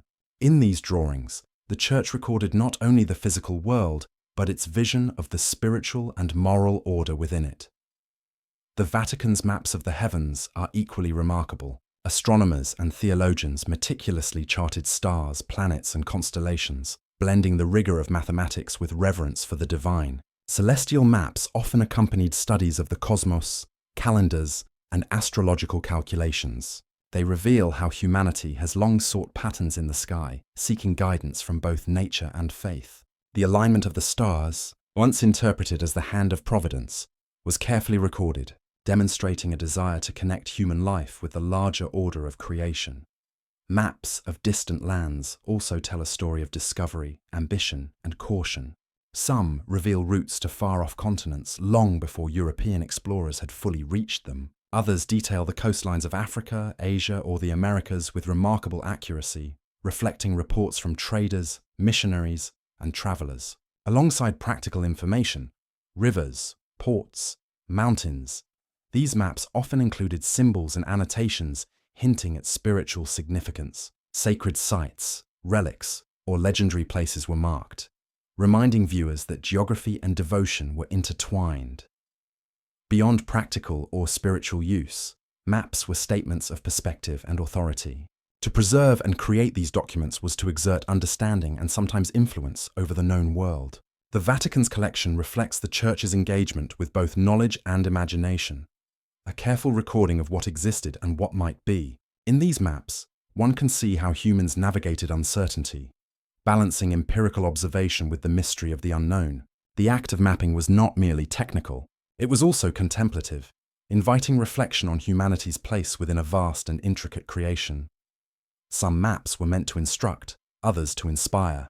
They could guide armies, merchants, or pilgrims, yet they also offered visions of possibility, inviting contemplation.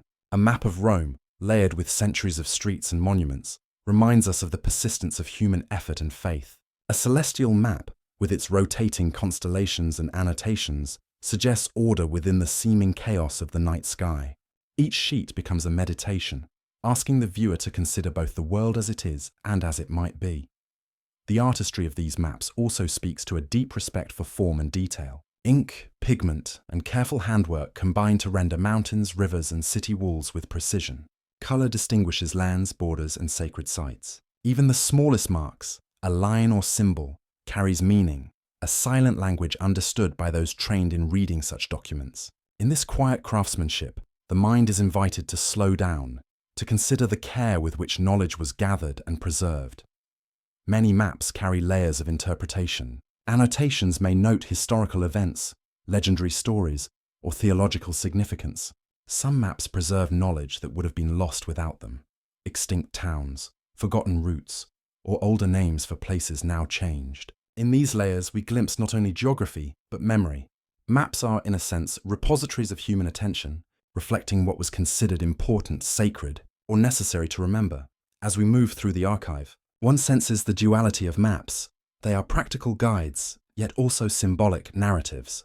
The depiction of distant continents hints at the Church's awareness of a world far larger than Rome itself. Maps of holy lands and pilgrimage routes illustrate spiritual journeys, linking faith with physical travel. Star charts and planetary diagrams offer a cosmic perspective, situating human life within the greater cosmos. Together, they form a comprehensive vision of creation, both earthly and divine. Walking softly past the shelves of carefully stored maps, one realizes the silence is deliberate. These documents invite reflection, a meditation on exploration, devotion, and the human desire to chart and understand the unknown. In tracing lines on parchment, one sees not only territories but ideas, hopes, and questions. How did the Church imagine the world before all its corners were known? What truths were considered essential to record, and which remained in shadow? Each map is a bridge between the seen and the imagined, between certainty and curiosity. The Vatican's maps remind us that knowledge is never fixed.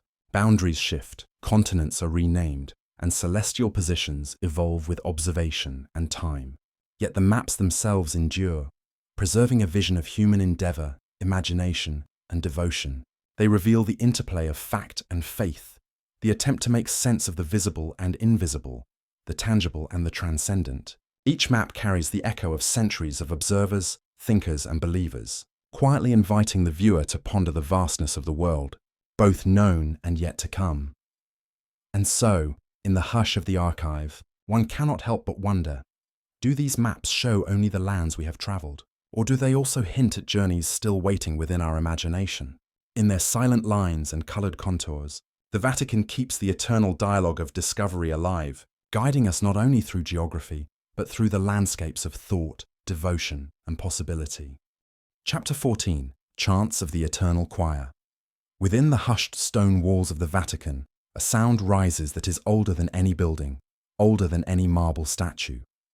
It is the voice of chant, floating slowly through the air like mist over a quiet morning.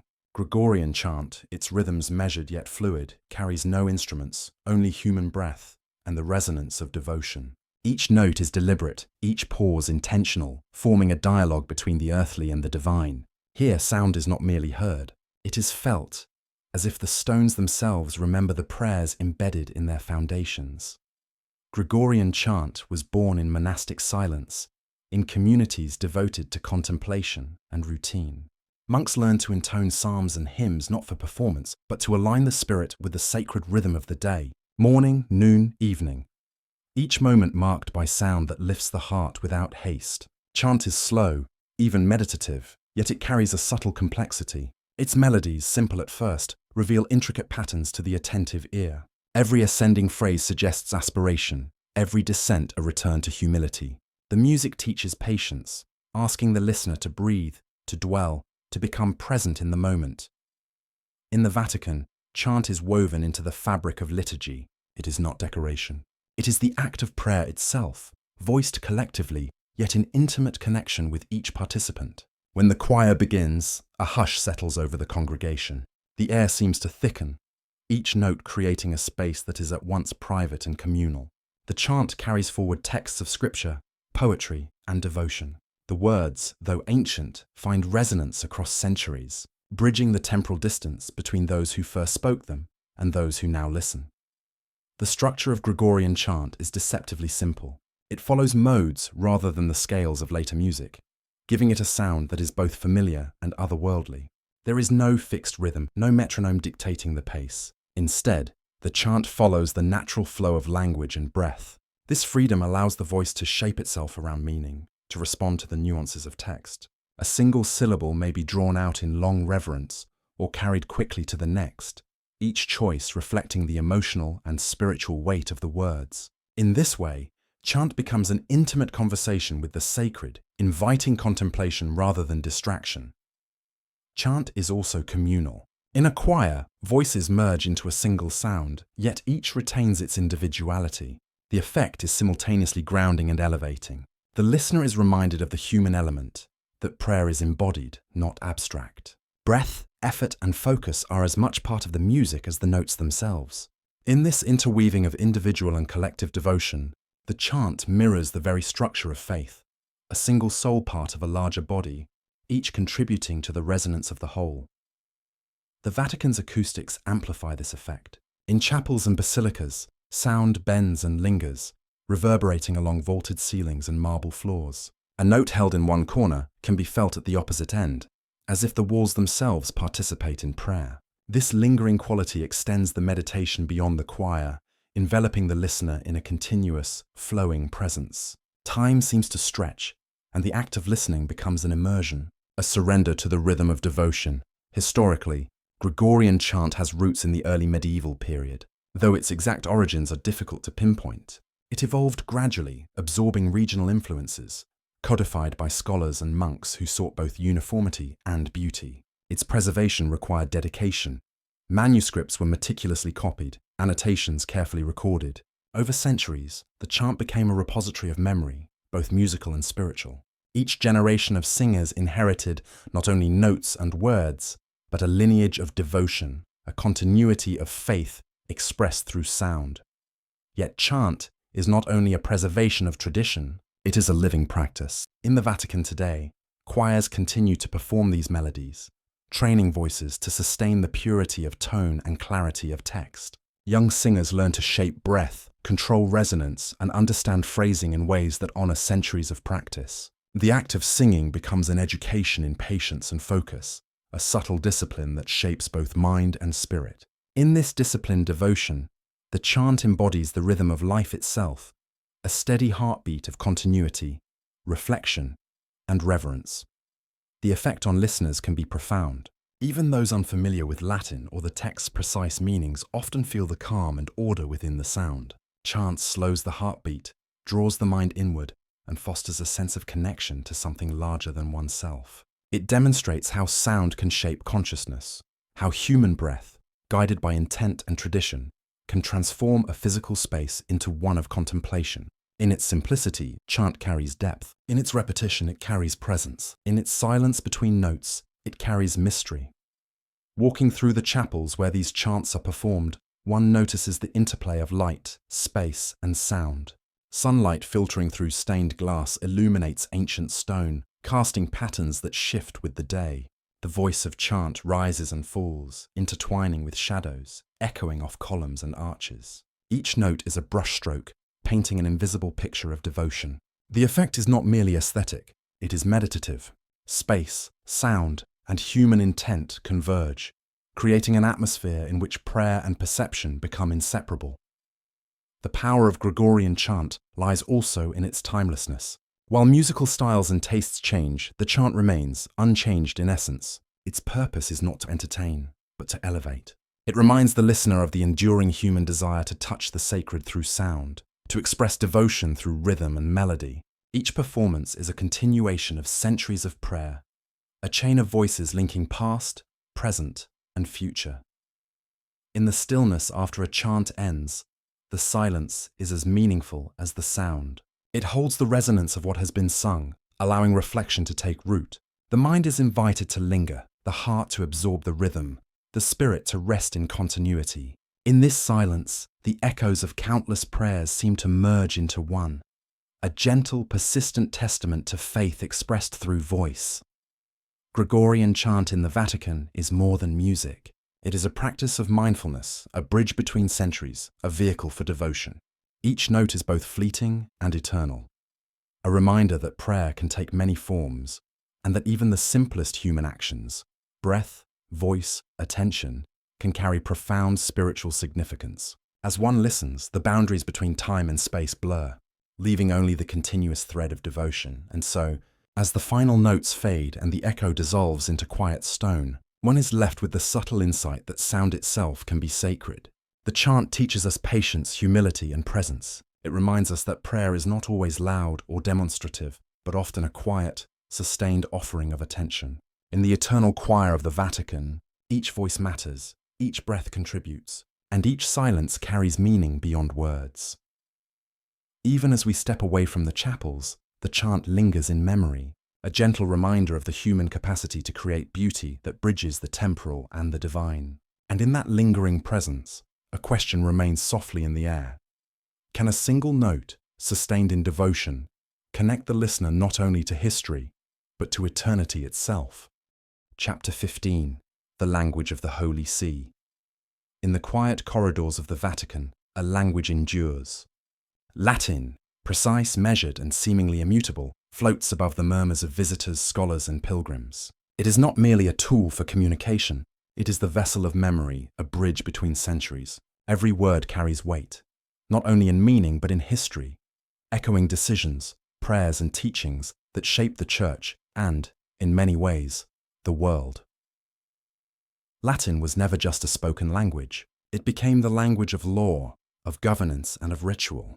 Papal bulls, encyclicals, and theological treatises were written in its careful syntax, preserving ideas with a clarity that resisted the erosion of time. Through Latin, a pope in the 15th century could communicate with scholars, clerics, and even rulers long after his passing. The precision of its grammar, the cadence of its phrasing, ensured that meaning remained intact, even as the world around it changed. Yet the Vatican is not a silent museum of words. Italian flows through its streets, chapels, and offices, softening the rigidity of Latin with the warmth of conversation. Pilgrims from every corner of the globe bring their own voices: Spanish, French, English, German, Swahili, Tagalog. Each tongue adds a layer to the Vatican's living soundscape, a reminder that faith is both universal and intimately personal. In this weaving of languages, the Church maintains continuity without freezing in time, balancing tradition with the vibrant realities of the present. Latin's endurance is also symbolic. It is the language of scripture and liturgy, of memory and ritual. When the Mass is celebrated in Latin, there is a subtle shift in awareness. The familiar sounds of daily speech are replaced with tones shaped over millennia. Each syllable is measured, each phrase deliberate. The congregation is not merely hearing words, it is participating in a lineage of devotion, connecting directly to the voices of centuries past. Through this continuity, language becomes more than a code. It becomes a thread linking human devotion across time. The Vatican's libraries and archives are filled with texts that testify to the power of written Latin. Here, legal documents preserve the subtleties of canon law, while theological manuscripts explore the mysteries of faith. Commentaries, translations, and marginal notes provide a record not only of what was written, but of how it was understood by successive generations. In these pages, Latin is alive, a living conversation between the past and the present. Scholars studying these works can trace the evolution of thought, witnessing how language shapes understanding, and how understanding reshapes language. Beyond Latin and Italian, the multitude of tongues spoken within the Vatican reminds us that language is also a tool of connection. A visitor from a distant land may hear a familiar phrase in their native tongue, a small bridge that links their own experience to the sacred space. The coexistence of multiple languages demonstrates that communication is not only about precision, but about presence, about being heard and understood within a larger community. Even when Latin dominates in ritual, these living languages remind us that faith is experienced through human voices, in all their diversity. The beauty of Latin lies in its ability to endure even as living speakers fade. Unlike modern languages, constantly evolving with the rhythms of daily life, Latin preserves the past in its formal structure. Each word carries the weight of centuries, each phrase a capsule of thought, memory, and devotion. It is a language that invites reflection, a language that asks the speaker and the listener to slow down, to measure words as one measures breath. In this way, Latin is not simply spoken, it is meditated upon, internalized, and honored. Consider the rituals where Latin remains central. The recitation of the Psalms, the singing of hymns, the proclamation of Scripture, all preserve the cadence and resonance that have been repeated countless times. The Church's ceremonies unfold in this timeless medium, giving form to prayer and intention. Latin shapes the listener's perception of the sacred, lending authority and clarity, while also inviting contemplation. Even without full comprehension, the sound conveys solemnity and devotion, transcending ordinary speech. Italian, in contrast, adds warmth, immediacy, and accessibility. Daily conversations, instructions to pilgrims, and discussions among clergy happen in a living, evolving language. It carries emotion, nuance, and intimacy. Through Italian, the Vatican is not a relic frozen in the past, but a functioning, breathing institution. Pilgrims hear and speak, priests teach and counsel, and the language itself becomes a living bridge between tradition and contemporary experience. The interplay of Latin and living languages within the Vatican mirrors a deeper truth about faith, that it is both eternal and immediate. Latin preserves the eternal truths, the accumulated wisdom, and the codified law. Italian and the languages of pilgrims carry faith into the present, ensuring it is experienced, shared, and understood by each new generation. The two coexist, complementing each other like chant and silence, text and meditation, word and breath. Language in the Vatican is also a reminder of human memory and mortality. Words written in Latin outlast the lives of their authors, preserving intent, thought, and devotion. In contrast, living languages flow and change, capturing moments of presence that vanish with time. Together, they embody the tension between permanence and impermanence, between tradition and innovation. To walk through the Vatican is to witness this tension in practice, to see how a single institution maintains continuity across centuries while remaining alive to the voices of the present. In reflection, the Vatican teaches that language is more than a means of communication. It is a vessel for memory, a medium for devotion, and a bridge between generations. Latin endures because it carries not only meaning but history, while Italian and other tongues sustain connection, dialogue, and immediacy. Faith and language are intertwined. Each word spoken, written, or chanted is both act and witness. And so, as one leaves the halls of the Holy See, there remains a quiet awareness that languages, whether ancient or living, shape how humanity experiences the sacred. In the enduring cadences of Latin, in the warmth of Italian, in the chorus of pilgrims' voices from across the world, there lies a subtle, persistent question. Can language itself become a form of eternity, a way for the human spirit to speak across centuries and be heard, even when voices are long silenced? Chapter 16. Science Beneath the Dome. Above the quiet streets of Vatican City, beyond the bustle of pilgrims and tourists, a different kind of observation unfolds. Here, beneath the dome of tradition and centuries of ritual, the Vatican Observatory lifts its gaze toward the infinite. It is one of the oldest astronomical institutions in the world, and yet it remains as alive and forward-looking today as it was when the first telescopes traced the stars. In this small city-state, where faith forms the foundation of life, science finds its home, a reminder that devotion and curiosity need not oppose one another, but can illuminate the same mysteries from different angles. The observatory's history stretches back to the 16th century, though its current form was established in the late 19th century. Jesuit astronomers, trained in both theology and mathematics, took it upon themselves to measure the heavens. They charted stars with precision, traced the paths of comets, and recorded eclipses. These early astronomers were not merely pursuing scientific knowledge for its own sake. They sought understanding of the cosmos as a reflection of divine order. To map the sky was, in some sense, to contemplate creation itself. Each observation became both an exercise in measurement and a meditation on infinity. Walking through the modern observatory, one sees a balance of old and new. Classical instruments, carefully preserved, sit alongside cutting-edge telescopes and computers. The walls are lined with charts, photographic plates, and notes that span decades, a testament to continuity in curiosity. Every measurement, every calculation is part of a larger story. The story of human beings striving to know the universe while holding reverence for the mysteries that remain beyond reach. Here, science does not diminish faith. It complements it, revealing the scale and elegance of creation while humbling the observer before the vastness of existence. The work conducted beneath the dome is both meticulous and imaginative. Jesuit astronomers, trained in logic and reflection, measure the movement of stars, map distant galaxies, and study the behavior of celestial bodies. They follow the paths of comets that have appeared for centuries, tracing patterns that our ancestors could only glimpse through primitive telescopes or by naked eye. Each observation connects past to present, linking the wisdom of earlier generations to the inquiries of today.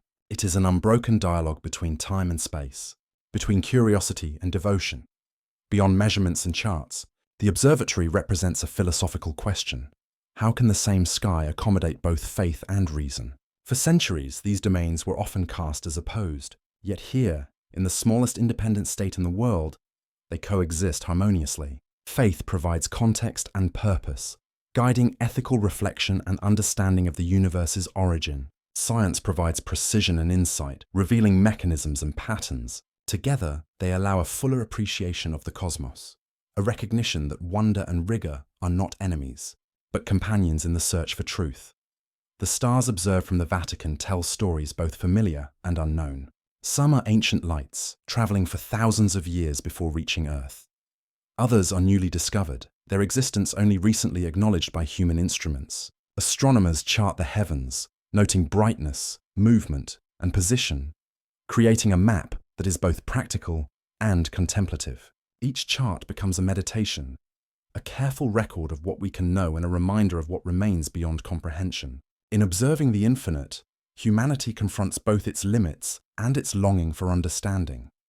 The observatory also bridges the spiritual and the temporal in unexpected ways. A comet passing overhead, meticulously recorded by modern equipment, would have inspired awe and trepidation in earlier centuries.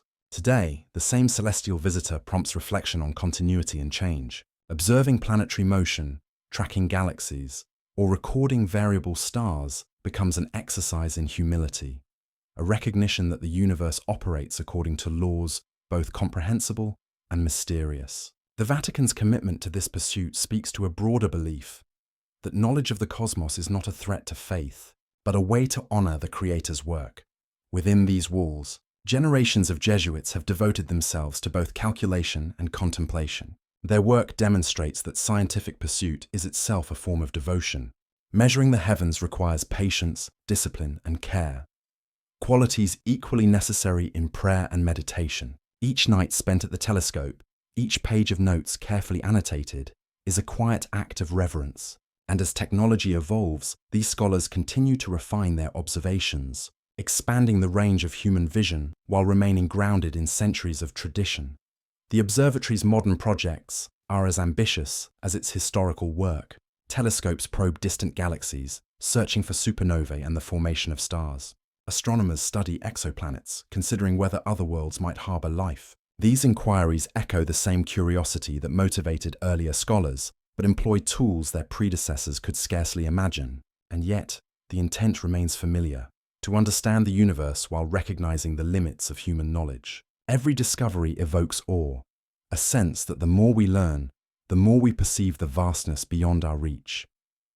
Even in the smallest details, the Vatican's approach to science reflects contemplation. Star catalogues, charts of celestial motion, and photographic plates all testify to a meticulous devotion to accuracy. Yet behind every number and calculation is an awareness of wonder. The act of observation is not only technical, it is contemplative, almost ritualistic. Telescope, paper, and pen become instruments of reflection, bridging mind and cosmos, discipline and awe. Here, measurement and meditation are inseparable. Perhaps the most striking lesson of the observatory is that the heavens themselves invite both analysis and reverence. Observing a distant galaxy, one can calculate its distance, its composition, its age. But alongside these facts, there is a quiet acknowledgement of mystery, that beyond these data points lies a scale of creation that eludes human comprehension.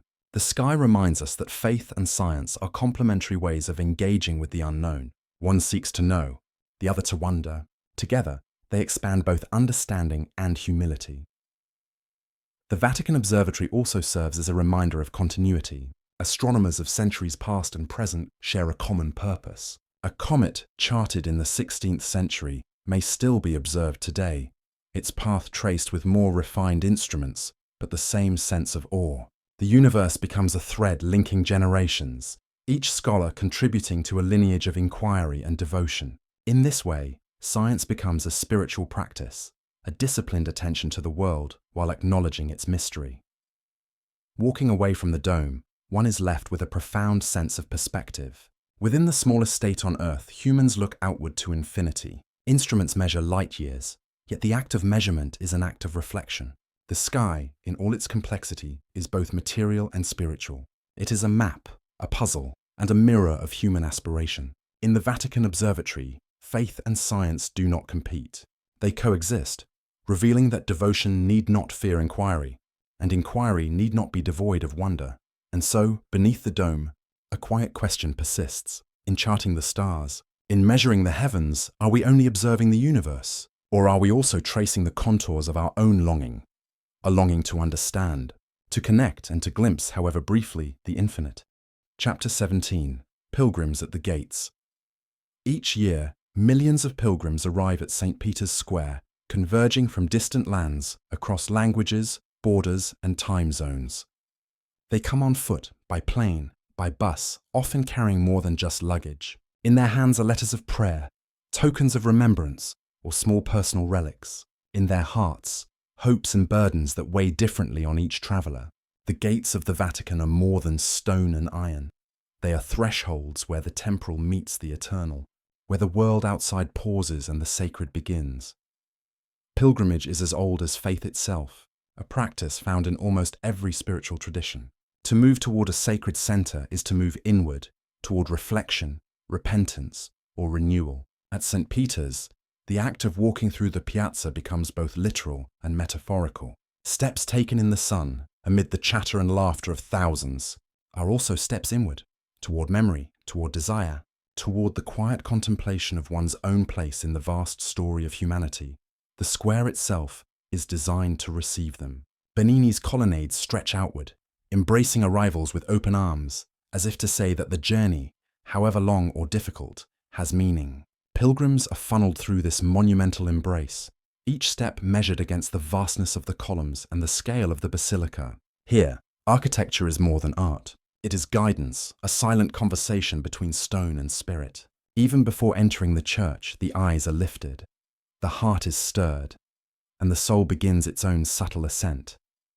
Inside, the basilica pulses with both stillness and quiet energy.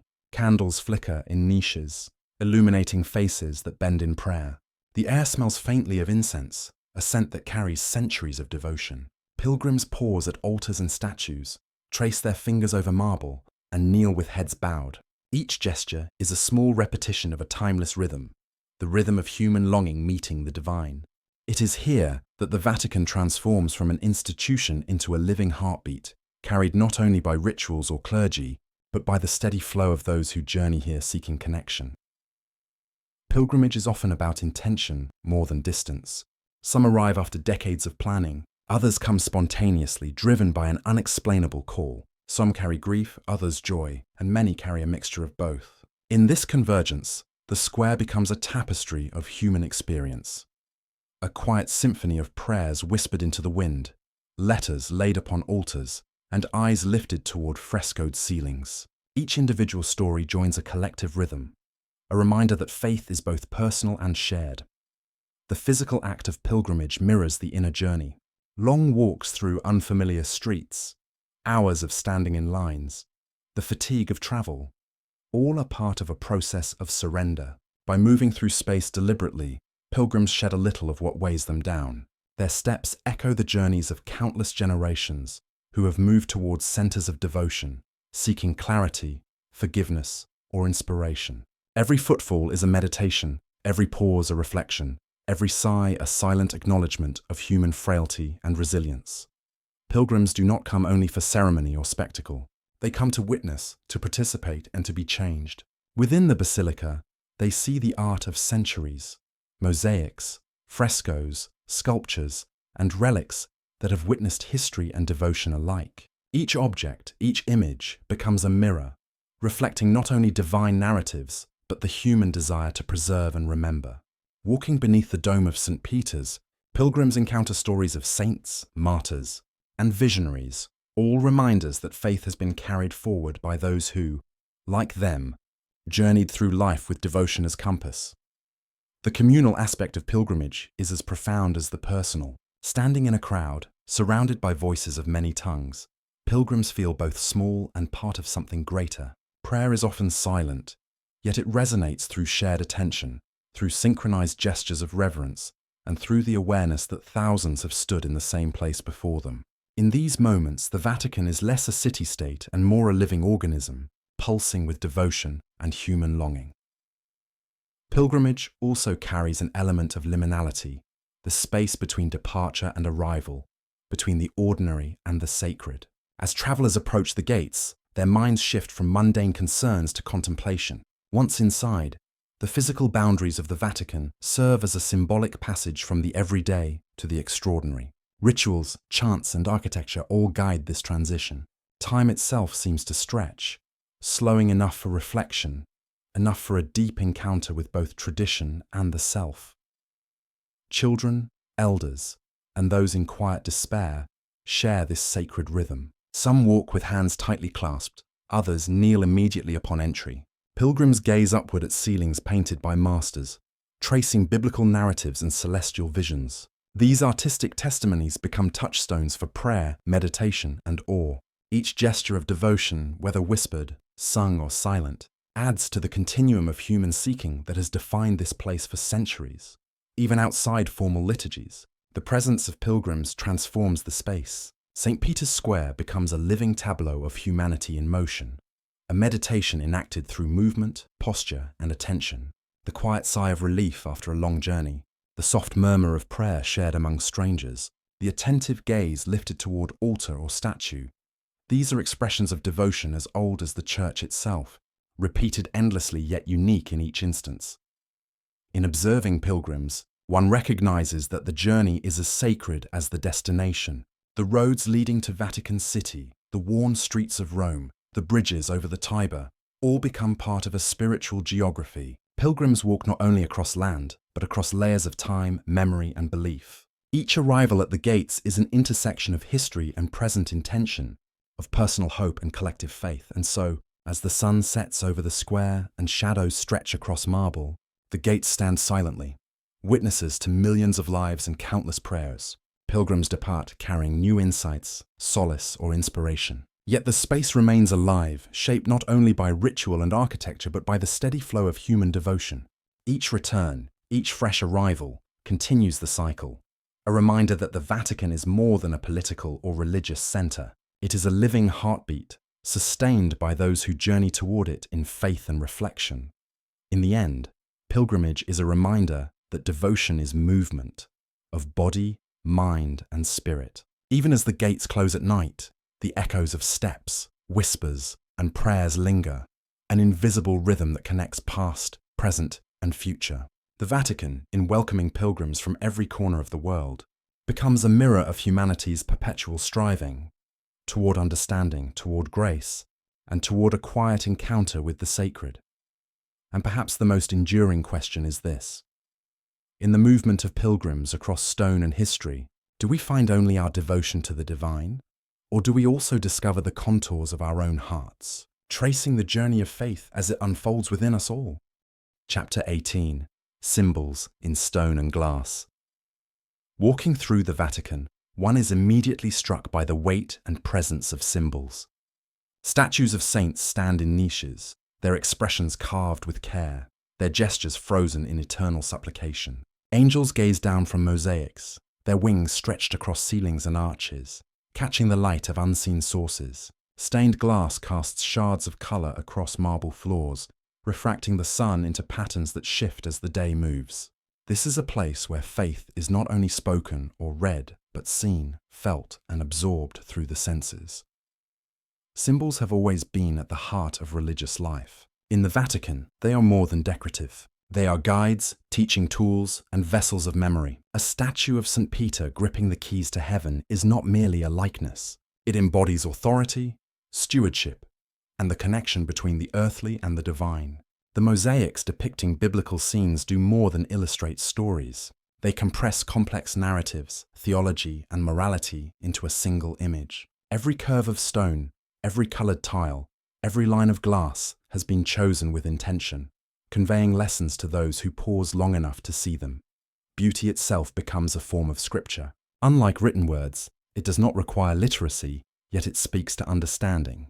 The light that filters through stained glass illuminates more than the floor. It illuminates thought and spirit. The movement of color across surfaces, shifting as the hours pass, reminds us that divine presence is not static. It moves, it evolves, it touches each observer in a subtly unique way. In this sense, the Vatican becomes a living text, written in the language of form, color, and proportion.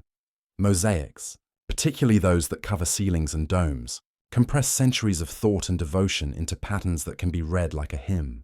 The angels, saints, and biblical figures are arranged to convey hierarchy, narrative, and cosmic order. Every detail is purposeful. The tilt of a head, the spread of a wing, the direction of a gaze. Observing them carefully, one begins to see connections, subtle echoes of theological concepts made tangible. These images are meditations in themselves, offering a way to contemplate the mysteries of faith without uttering a single word. The same is true of marble statues. Each saint carved into stone carries layers of meaning, the history of their life, the virtues they embody, the lessons their stories teach. The physicality of marble gives permanence to what is otherwise intangible. Through touch and sight, pilgrims and visitors experience a continuity that bridges time. A hand raised in blessing, or a book held close to the chest reminds observers of devotion, scholarship, and piety. These statues are more than art. They are memory made solid. Stained glass has its own language. Colors are not chosen merely for beauty, but for symbolism. Deep blues suggest heaven, serenity, and contemplation. Reds convey sacrifice and passion. Gold shimmers with divine light, illuminating faces and spaces in a manner that encourages reverence. When sunlight passes through, the effect is both literal and symbolic. The material world becomes infused with spiritual light. It is a quiet, persistent teaching, one that requires attention and stillness to fully appreciate. As we move among these symbols, one notices their layering. A single chapel may contain multiple forms: statues, mosaics, paintings, and glass, each reinforcing the same message in a slightly different medium. The repetition is not redundancy, but depth. It allows for multiple levels of engagement. The casual observer feels awe at the beauty. The contemplative mind deciphers meaning and context. The devoted heart finds intimacy with the divine. In this way, the Vatican becomes both classroom and sanctuary, offering lessons in theology, ethics, and devotion simultaneously. Symbolism also carries with it historical memory. Many of these images commemorate events, saints, or theological controversies. A mosaic may depict a council's decree, a saint's martyrdom, or a miracle attributed to faith. In each, one sees how the Church has recorded its own history, not only in manuscripts, but in visual form. These symbols preserve memory in a way that transcends time. They speak to those who lived centuries ago, and to those walking the square today, creating a chain of understanding that stretches across generations. The act of observing these symbols is itself a form of meditation. To look at a statue of St. Francis or a mosaic of an angel is to slow the mind, to allow reflection. The viewer becomes a participant in an ongoing dialogue, one that has existed for hundreds of years, perhaps since the very creation of the image. By engaging with form and color, one participates in the ritual of seeing, of contemplating, of internalizing spiritual truths without a word being spoken. Even the smallest details carry significance. The folds of a robe, the pattern of a halo, the direction of a gaze, all are deliberate choices. Artists and craftsmen, often anonymous, embedded meaning into every line and curve. These details are a form of coded instruction, a quiet pedagogy that speaks to those willing to slow down, to look beyond surface aesthetics, and to consider the deeper intention. In the Vatican, nothing is accidental. Every mark in stone or glass carries purpose, offering layers of understanding that unfold with careful attention. Symbols in the Vatican are also a bridge between the earthly and the divine. Marble and glass are material. Saints, angels, and biblical figures are spiritual. Through careful artistry, the two are woven together. Pilgrims and visitors witness this union, often sensing that the material has been transformed by devotion. In observing it, one may feel their own understanding of the sacred subtly altered. The space itself becomes an interface, a mediator between human perception and divine aspiration. There is also a rhythm to these symbols. The repetition of forms, the alignment of mosaics with altars, the sequencing of images along walls and ceilings, all create a visual cadence that mirrors liturgical patterns. Just as chant guides the ear and prayer guides the heart, visual symbolism guides perception. Movement through the space becomes a kind of reading, a slow journey in which the eyes, mind, and spirit follow a path laid by centuries of devotion and careful design. Ultimately, the Vatican's Cathedral of Symbols is a reminder of the human desire to make the invisible visible. Faith, morality, history, and hope are abstract concepts, yet through stone, glass, and tile, they are rendered tangible. Observing them, one is reminded that beauty itself is a language, capable of communicating what words sometimes cannot. Each image, each statue, each colored pane is an invitation to see, to reflect, to understand, and perhaps to glimpse the eternal in the contours of form and the play of light. In quiet contemplation, we may ask, how much of faith is contained in what we see and how much in what we choose to perceive? In the interplay of stone, glass, and light, the Vatican teaches that understanding requires attention, patience, and openness. Symbols endure beyond the fleeting voice or momentary sermon. They wait, steadfast and luminous, for every observer willing to pause and listen with eyes and heart alike. And so, beneath the arches and domes, amidst mosaics and marble, the eternal message is present, not written in ink, but cast in form and light, that the sacred can be found in the spaces between what is seen and what is understood, in the silence that accompanies reverence, and in the layers of meaning that invite us to see more than the surface. Here, in stone and glass, the language of devotion becomes visible, and the observer, patient and attentive, may find the quiet pulse of the divine, waiting, enduring, and always luminous. Chapter 19. Women of the Vatican, Hidden Presences. Within the grand halls and sacred spaces of the Vatican, the presence of women is often invisible at first glance. The hierarchy, the pontiffs, the cardinals, all have been overwhelmingly male. Yet, hidden in quiet corridors, in the archives, in chapels and libraries, the influence of women lingers, subtle but undeniable. Their contributions, though less heralded in public records, have shaped the spiritual, intellectual, and moral life of the Vatican for centuries. Nuns were among the earliest women to leave a mark within the Church's heart. Through devotion, scholarship, and service, they became pillars of learning and care. Convents produced manuscripts, preserved ancient texts, and cultivated knowledge when much of Europe was illiterate. Their disciplined routines, prayers, and teachings were interwoven into the fabric of the Church's daily life. The work of these women, often anonymous, sustained the intellectual and spiritual rigor that the Vatican is known for today. In quiet cells by candlelight, women copied texts that would later fill the Vatican library, translating, annotating, and interpreting scripture for generations to come. St. Catherine of Siena stands as one of the most vivid examples of female influence within the Vatican. Though she never held office, her voice carried to the highest levels of the Church. Through letters, counsel, and personal conviction, she influenced popes, challenged political authorities, and advocated for reform. Her presence was not in hierarchy, but in courage, intellect, and devotion. Catherine's spiritual authority emerged from the strength of her convictions, demonstrating that influence need not always be accompanied by formal power. Within the Vatican walls, echoes of her guidance and passion can still be felt, in writings preserved, in prayers remembered, and in the silent acknowledgement of her impact. Mother Teresa offers another perspective, one of action alongside devotion. Though her ministry extended far beyond the Vatican, her influence within the Church is unmistakable. Her example reminds us that women's contributions often emerge in the form of service, compassion, and moral witness. The Vatican recognized her influence, not merely for her charity, but for the way her life embodied faith in motion. She brought attention to suffering, to the margins of society, demonstrating that the spiritual authority of women often manifests in deeds, not offices. Within the sacred corridors, her quiet footsteps remain a testament to the power of lived faith. Women also contributed intellectually, often in ways that went unacknowledged. Female scholars, translators, and theologians were integral to the preservation and interpretation of sacred texts. Many labored behind the scenes, yet their work shaped theological understanding, canon law, and the very way the Church communicated its message. The Vatican, as a repository of knowledge, contains countless manuscripts touched, annotated, or inspired by women whose names may never appear in official records.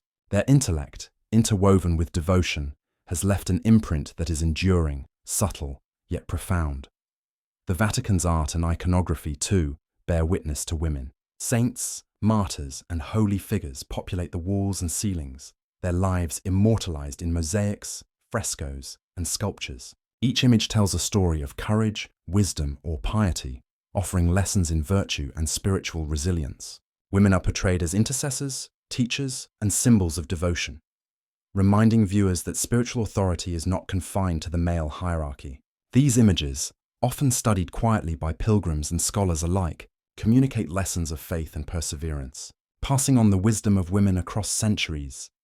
Beyond the visible, women's influence is also present in liturgical life. Choirs, music, and ritual practice have been shaped by the contributions of women, even when their voices were not always heard at the altar. Their devotion, discipline, and artistry added layers of meaning to worship. Chant, prayer, and sacred ceremony often bear the imprint of women's dedication, creating spaces where the sacred and the human intersect. In these contributions, Women shaped not only the culture of devotion, but the very aesthetic of the Vatican's spiritual life. The influence of women is also apparent in education and charitable work connected to the Vatican. Orders of nuns founded schools, hospitals, and charitable institutions, ensuring that faith translated into tangible care for the community. These acts of service extended the reach of the Vatican beyond its walls, demonstrating that the presence of women is both spiritual and practical. Through these efforts, women helped shape the moral and social mission of the Church, leaving a legacy that continues to affect lives around the world. At times, women's presence has been recorded in correspondence, letters, and private records. Popes, cardinals, and scholars often sought the counsel of women known for their wisdom and insight. These interactions reveal a subtle, quiet influence, one that does not require office or title, but relies instead on intellect, devotion, and moral authority. Their guidance, preserved in archives, shows a network of influence that was often invisible to the public eye, but critical to the shaping of church decisions and thought. Even in the architecture of the Vatican, one can sense women's quiet presence. Chapels and altars dedicated to female saints, shrines honoring martyrs, and spaces for contemplation designed with care reflect a recognition of women's spiritual significance. Pilgrims kneel before these symbols, unaware perhaps of the centuries of devotion and intellectual labor that brought these spaces into being. Women's work, whether in prayer, scholarship, or art, has contributed to the very shape of the sacred environment.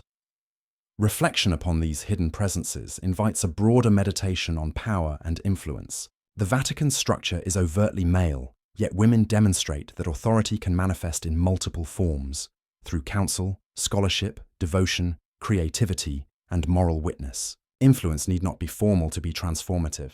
In quiet corners, in silent acts of dedication, in guidance that travels unseen through correspondence or prayer, women have shaped the Church's story as much as any official office.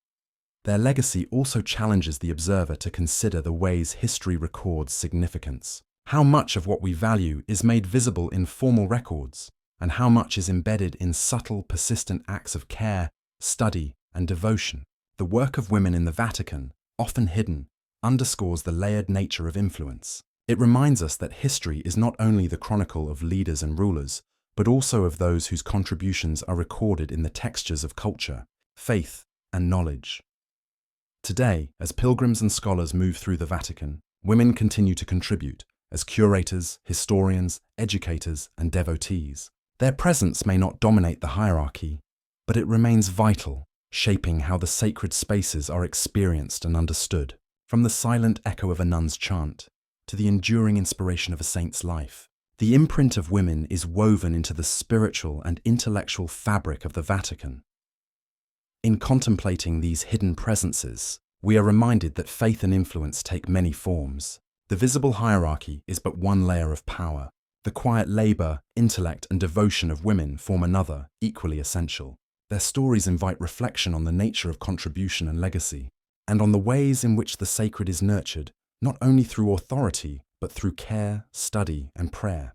In the end, the presence of women within the Vatican is a meditation in itself, a reminder that influence can be subtle, enduring, and profound. Though history may have obscured their roles, their devotion, intellect, and courage continue to shape the Church's heart. The silent echo of their lives whispers across chapels, archives, and corridors, reminding us that the sacred is enriched not only by the visible, but by those who work quietly, faithfully, and without acclaim. Here, among the walls and artworks, the manuscripts and relics, the hidden presences of women remind us that the Vatican's story is not solely written by its rulers, but by all who devoted themselves to faith, knowledge, and the care of the world. In recognizing them, we see the fullness of devotion, enduring, patient, and quietly transformative. Chapter 20. Rituals of White Smoke. In the heart of the Vatican, within the shadowed magnificence of the Sistine Chapel, a ritual unfolds that is both solemn and profoundly symbolic. It is the moment when the Church pauses, holding its collective breath, awaiting the selection of a new pope. Here, ritual becomes language, and ceremony transforms into a vessel carrying centuries of faith, devotion, and expectation. The cardinals gather, dressed in red, their robes a reminder of sacrifice and service. each step toward the altar measured and deliberate. Silence pervades the chapel, yet within it hums the weight of anticipation. The ritual of the conclave, as it is called, is structured, precise, and steeped in tradition. The cardinals are secluded, removed from the world outside, their lives intersecting for a purpose far greater than any individual desire. Within these walls, ballots are cast with solemnity, prayers whispered for guidance, and the spirit of discernment is invoked. It is a ritual that has endured for centuries, a choreography of faith designed to align human choice with divine will.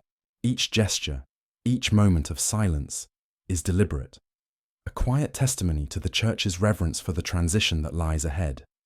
Smoke is central to this ritual, a visual language understood by all who witness it.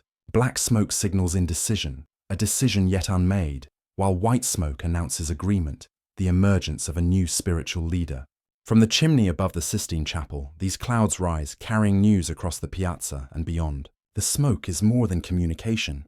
It is a bridge between secrecy and revelation, between human deliberation and the faithful who await guidance. Watching the smoke curl upward, one cannot help but sense the weight of centuries, the countless prayers and hopes embedded in its ascent. This ritual is a convergence of silence and symbol, the quiet of the chapel, the rustle of robes, the scratch of quills on paper, all contribute to a rhythm that mirrors the gravity of the moment.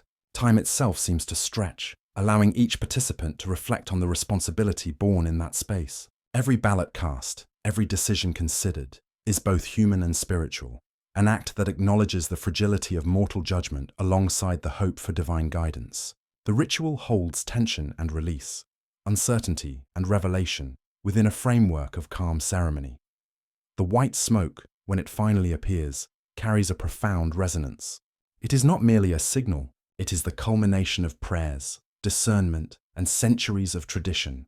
Crowds gather outside the chapel, their eyes fixed on the sky, waiting for a sign. When the smoke turns white, a collective exhale passes through the piazza, an acknowledgement of transition, of continuity, and of hope renewed. In that moment, ritual becomes experience, something that touches hearts and minds, bridging the sacred and the temporal. Yet the ritual is not solely about spectacle. It is a meditation on the passage of authority, on the impermanence of leadership, and on the continuity of faith.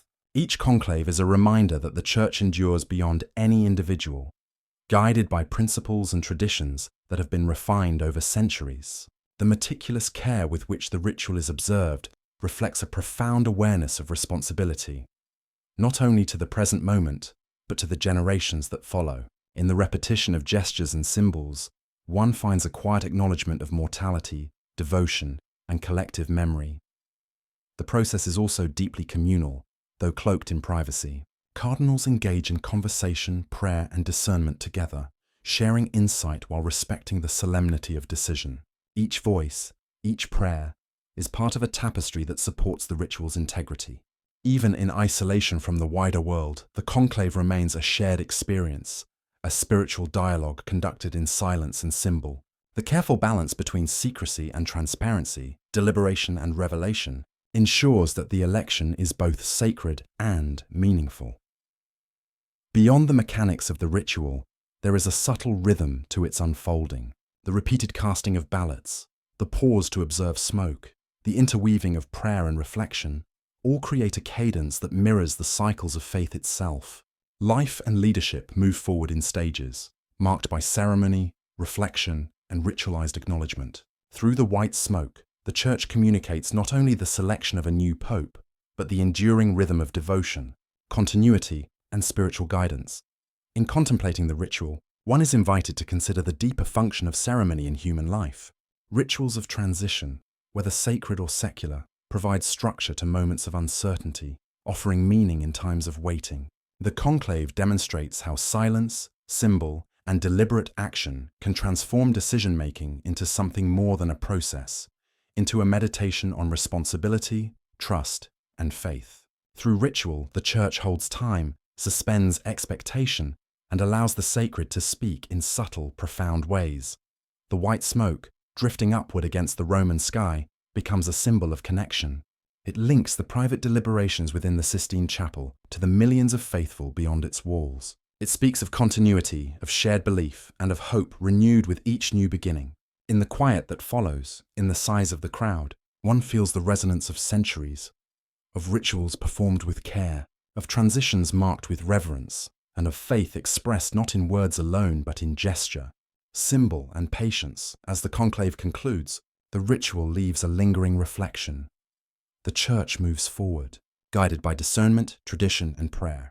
The white smoke is fleeting, yet its significance endures. In its ascent, one sees a testament to human devotion, the interplay of secrecy and revelation, and the capacity of ritual to mark profound change with dignity and grace. Each election becomes a meditation on continuity, on the sacred rhythms of faith, and on the delicate balance between human agency and spiritual guidance. In this, the ritual of white smoke becomes more than ceremony. It is a mirror of our own transitions, the silent acknowledgement that change, while inevitable, is also guided by wisdom, reflection, and communal trust. Watching the smoke curl and disappear into the sky, one is reminded that even in moments of uncertainty, there is a structure, a rhythm, and a signal that faith endures and that life, like the Church, moves forward with care and purpose. Here, in the shadow of Michelangelo's ceilings, beneath the gaze of angels and saints, the conclave teaches that ritual is the language through which silence speaks. Waiting is honored, and new beginnings are both sacred and visible. Through smoke, prayer, and the measured pace of centuries-old tradition, the Vatican marks time, decision, and devotion, reminding us that even in quiet ceremony, the weight of the human and divine can meet, breathe, and rise together. Chapter 21. The Shadow of Power and Politics. The Vatican, though smallest in territory, exerts influence far beyond its walls. It is a spiritual heart, yet also a political actor, a presence in the currents of global history. From the cobbled streets of Rome to distant capitals, its voice carries weight, not by force, but by authority, diplomacy, and the enduring resonance of faith. Here, prayer and politics intertwine, a delicate balance maintained over centuries, shaping the world in ways subtle and profound. Since its early days, the Holy See has engaged in diplomacy, negotiating treaties, mediating conflicts, and offering counsel to rulers. It is a participant in the theatre of power, yet its methods are distinct. Rather than armies or coercion, it wields moral authority, history, and the careful stewardship of conscience. Through emissaries and nuncios, it reaches beyond Rome, maintaining relations with nations, negotiating peace, and advocating for justice. This engagement is not merely secular, it is rooted in the Church's understanding of moral responsibility and human dignity. During times of war, the Vatican's role has been quietly consequential. Neutrality has often been a shield, allowing it to act as mediator, a channel for dialogue even when nations themselves faltered. The choices it makes are rarely simple, and the tension between spiritual ideals and worldly realities is ever present. Each statement, each diplomatic gesture, is measured against centuries of precedent, theology, and the ethical imperative to protect life and promote peace. Within these decisions, one glimpses the constant negotiation between principle and pragmatism. Power within the Vatican is not wielded casually. The Pope, as spiritual leader, also navigates political currents, embodying a dual authority that spans the sacred and the temporal. Papal encyclicals, addresses to the United Nations, and messages to global leaders demonstrate the reach of this authority. They speak of poverty, war, human rights, and environmental stewardship, reminding the world that morality and governance are inseparable. Even as the Vatican advocates on global issues, it does so through the lens of conscience and tradition, threading prayer through the fabric of political engagement. The shadows of politics also extend into history. Papal states once wielded temporal power over regions in Italy, engaging in alliances, conflicts, and treaties as any other sovereign might. These centuries of political action left indelible marks on European history, demonstrating that spiritual authority often carries practical consequence. The Church's decisions shaped borders, influenced monarchs, and at times determined the fate of communities. Even as the papacy evolved, the lessons of history lingered. The understanding that sacred responsibility exists alongside worldly influence. Yet diplomacy within the Vatican is not always visible. Much occurs behind closed doors, in careful negotiation, correspondence, and quiet persuasion. The Holy See maintains a network of envoys, attending summits, mediating conflicts, and advocating for humanitarian causes. It is a presence both discreet and persistent, a participant in history without the overt display of conventional power. In this, the Vatican demonstrates a form of influence that is both patient and enduring, guided not by immediacy, but by the long arc of conscience and moral principle. This duality, the coexistence of faith and politics, invites reflection. How does a spiritual institution engage with the temporal world without compromising its ideals? The Vatican's history suggests that influence need not negate devotion, and that prayer can inform action. Each diplomatic gesture is a dialogue between ethics and pragmatism, between the vision of justice and the constraints of reality. Observing this, one sees a persistent effort to reconcile the eternal with the ephemeral, to act in the world without surrendering the sacred. Even in modern times, the Holy See participates in global advocacy with careful attention to balance. Its voice in international forums addresses migration, climate change, peace building, and human dignity.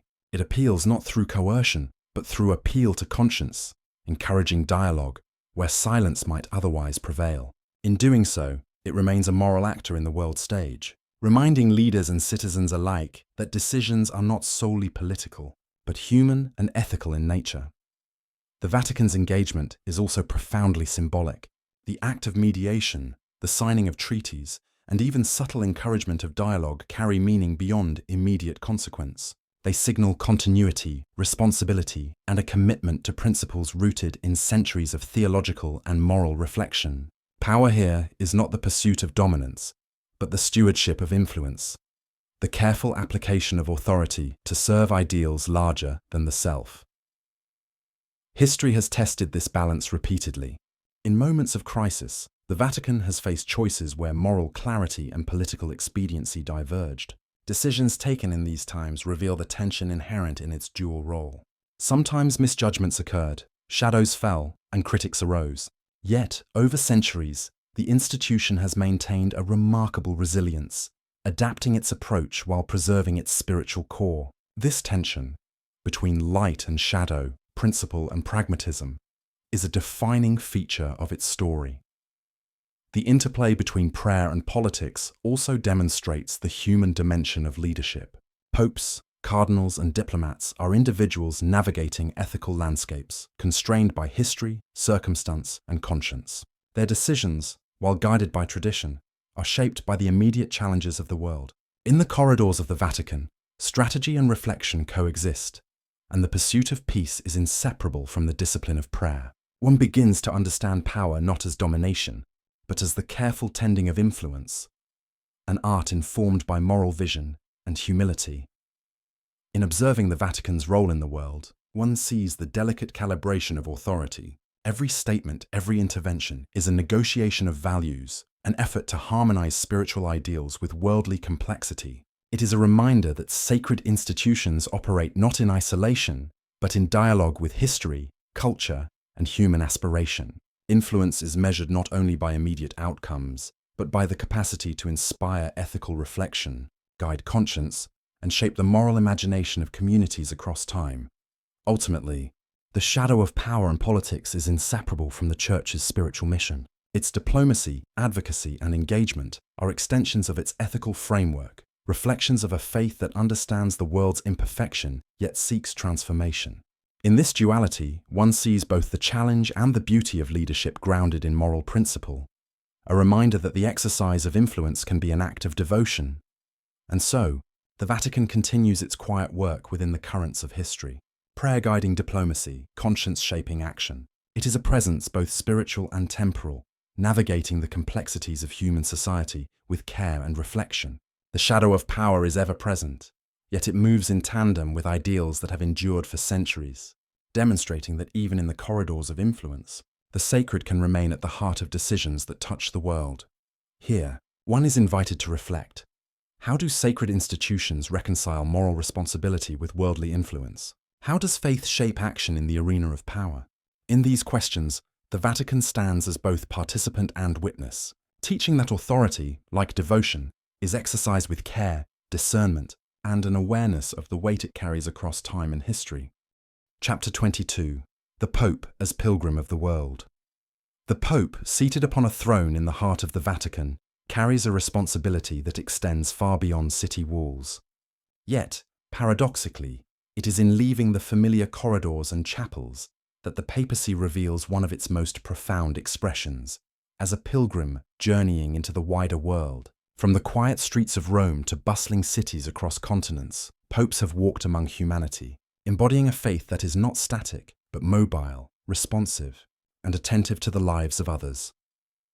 John Paul II, perhaps more than any of his predecessors, transformed the image of the papacy through travel.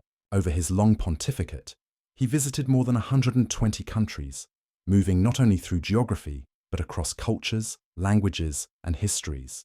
His journeys were acts of connection, moments where the symbolic weight of office met the tangible presence of people. Each handshake, each word of encouragement, was a reminder that spiritual leadership requires more than decrees. It requires proximity, listening, and shared presence. Travel for the Pope is not a tour but a ministry. The act of crossing borders, entering unfamiliar spaces, carries significance beyond ceremony. It is an acknowledgement that faith does not remain confined to a city or a cathedral. It reaches into streets, villages, and neighborhoods. The Pope becomes a living bridge, linking the sacred with the secular, the church with the world, and tradition with contemporary concerns. His movement embodies the principle that belief is dynamic, that it grows through encounter and dialogue. Pope Francis has continued this path, emphasizing humility, empathy, and solidarity in his journeys. His visits to refugee camps, impoverished neighborhoods, and sites of conflict demonstrate a pastoral presence rooted in compassion.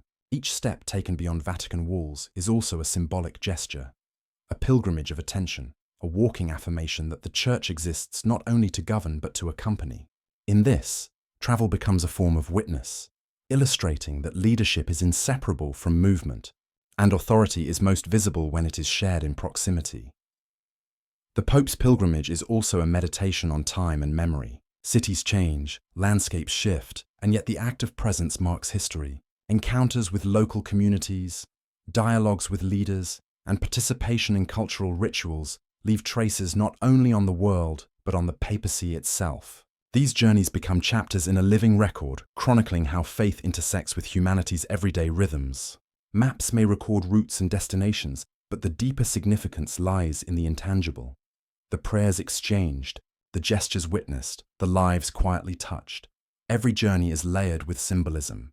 The Pope's path often mirrors the human quest for understanding, justice, and reconciliation. By stepping beyond the Vatican, he becomes a pilgrim not just of land, but of conscience. The world itself becomes a cathedral, each place visited a sacred space where the divine may be glimpsed in the gestures, struggles, and hopes of people. Through travel, the papacy acknowledges that holiness is not confined to architecture, ritual, or hierarchy. It exists wherever care, attention, and faith intersect. Historically, papal journeys have also shaped global perceptions. Diplomatic missions, visits to nations recovering from conflict, and meetings with other religious leaders convey messages that words alone could not carry. The Pope, moving among diverse cultures, embodies the possibility of dialogue, reconciliation, and moral guidance. Each visit, while pastoral, is inherently political in its capacity to bridge divides, foster understanding, and amplify the voice of conscience in public life. The duality of spiritual and worldly presence is constant, yet always mediated by humility and intention. Pilgrimage, in this sense, is more than travel. It is a witness to interconnectedness. As the Pope moves, he demonstrates that faith carries responsibility. Distance is not detachment, and movement is not aimless. Every encounter is a chance to affirm human dignity, to recognize suffering, and to inspire hope.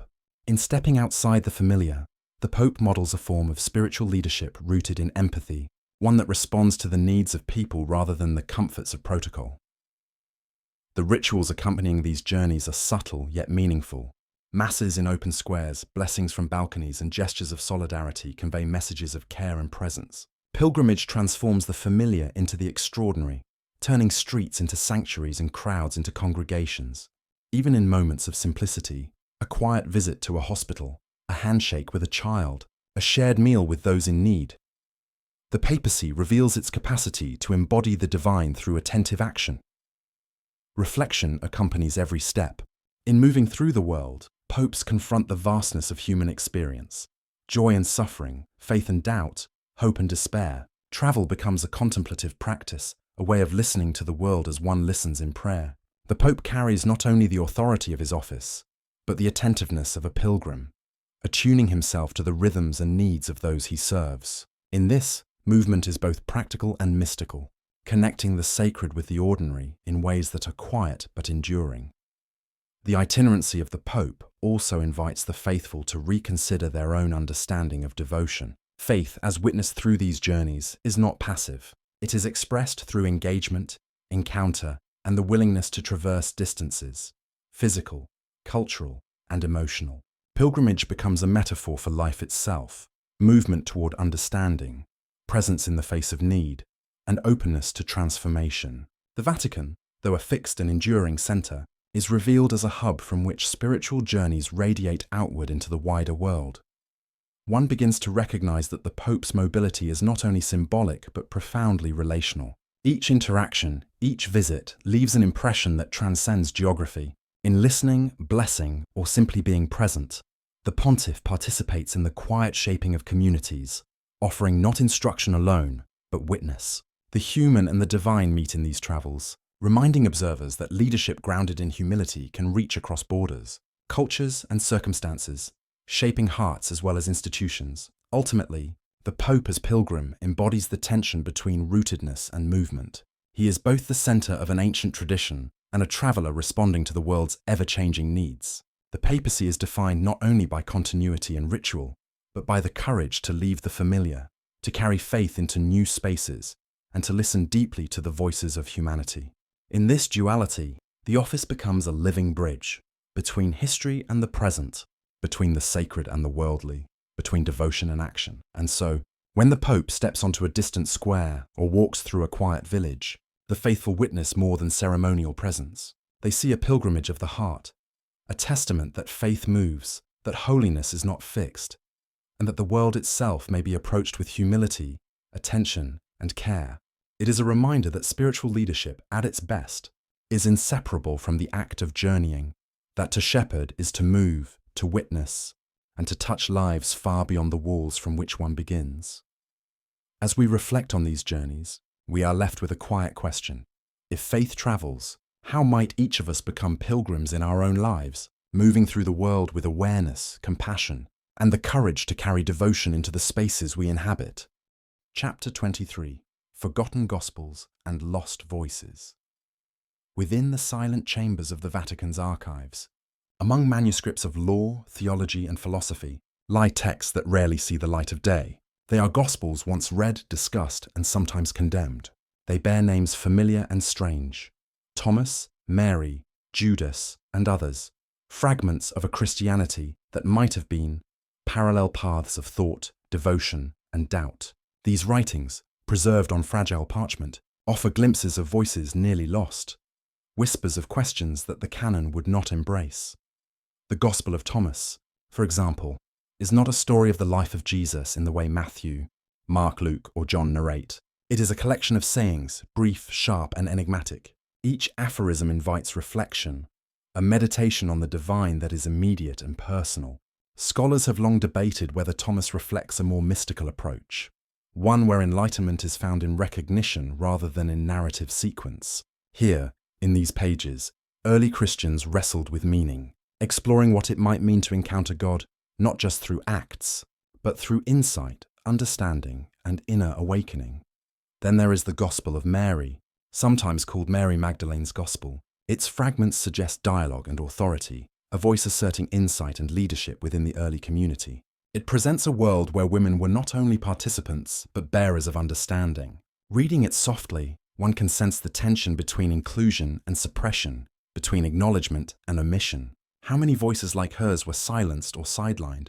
How many teachings, preserved in fragments, never reached wider recognition because history favored some interpretations over others? The Gospel of Judas takes a different path, portraying betrayal not merely as sin, but as a necessary act within a cosmic plan. It challenges conventional morality, and invites a reconsideration of motives and destiny. In these pages, the complexity of early Christian thought emerges, a fluid landscape of belief, debate, and interpretation. The diversity of these texts reminds us that Christianity was never monolithic, that early followers explored faith in multiple directions, and that understanding the past requires listening to what was once almost lost.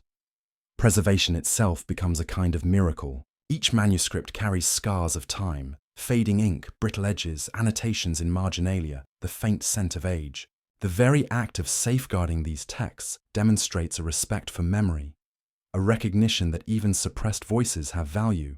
They remind us that history is not only written by victors, but also carried in silence, in fragments, and in decisions to preserve despite controversy. Each page is a vessel of human inquiry, holding questions as much as answers, doubt as much as devotion.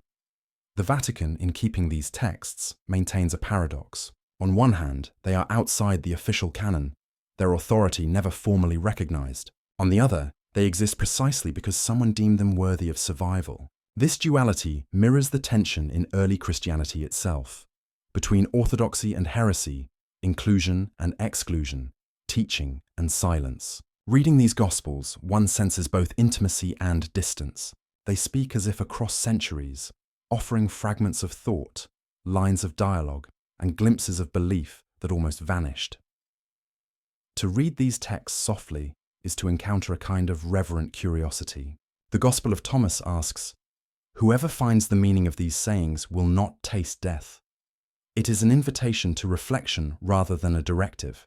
Mary's voice encourages contemplation and dialogue, offering glimpses of spiritual authority beyond the patriarchal structures that later prevailed. Judas' narrative complicates moral certainty, suggesting that understanding requires grappling with ambiguity. Each fragment, each whisper, is an exercise in empathy with a time when belief was still fluid, still searching, still forming itself. Beyond the content of the Gospels, the context of their survival matters. They were copied, recopied, hidden, discovered, and rediscovered.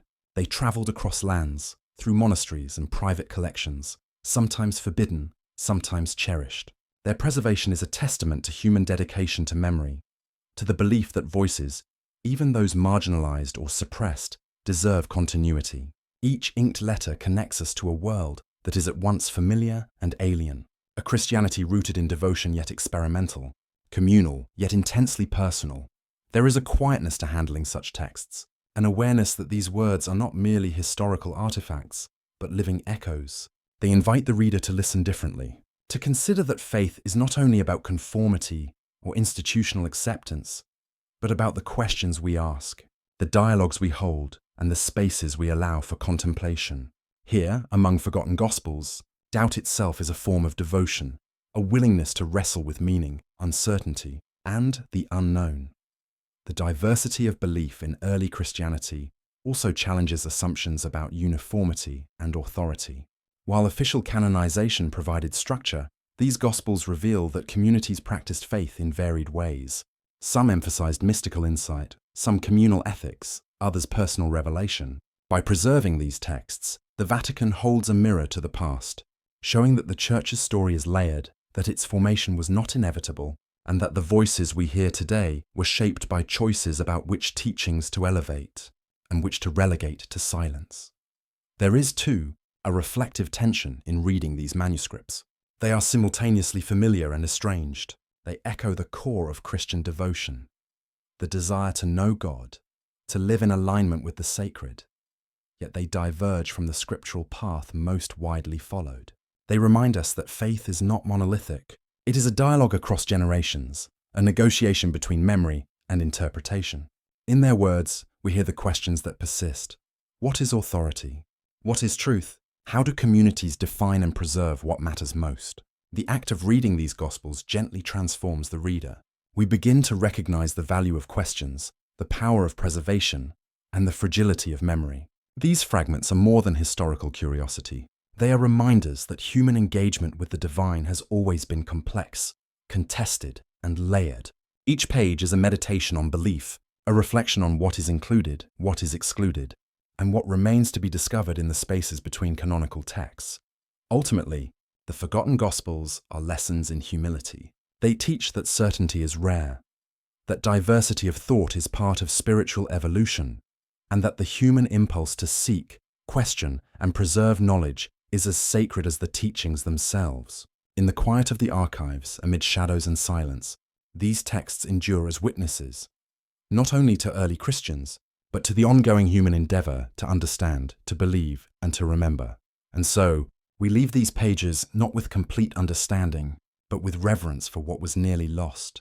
We carry their echoes forward, softly, as reminders that faith is as much about listening as speaking, as much about the questions left unspoken as the answers declared.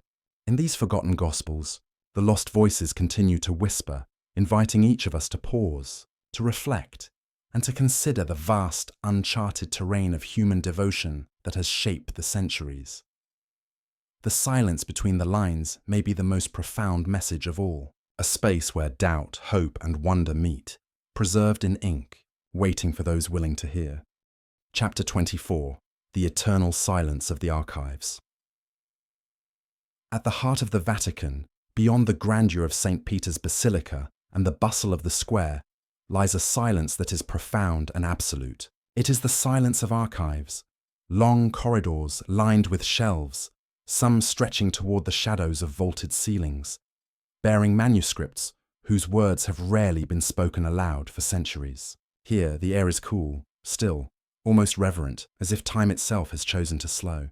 Locked doors guard knowledge that has survived fire, flood, war, and the passage of empires. Each seal, each carefully catalogued box, whispers that some truths are not for immediate discovery. They are entrusted to patience, awaiting the moment when history is ready to receive them. These archives are more than storage. They are a cathedral of memory. Manuscripts of theology, philosophy, science, poetry, and law lie side by side, some familiar, others obscure. The works of thinkers like Augustine, Aquinas, and Copernicus share space with anonymous scribes whose names have vanished. Each text represents an intention to record, to preserve, to communicate across centuries. Some pages are worn, edges brittle, ink faded. Others are pristine, untouched by human hands since their creation. The quiet here is not emptiness, but a dense hum of thought, a resonance of centuries of human striving toward understanding. Walking these aisles, one senses the weight of choice. Which texts are to be read? Which ideas are to be withheld? Some manuscripts were hidden for safety, others for fear, and still others because their wisdom was considered too radical, too challenging for the world of their time. The archives do not judge, they simply hold.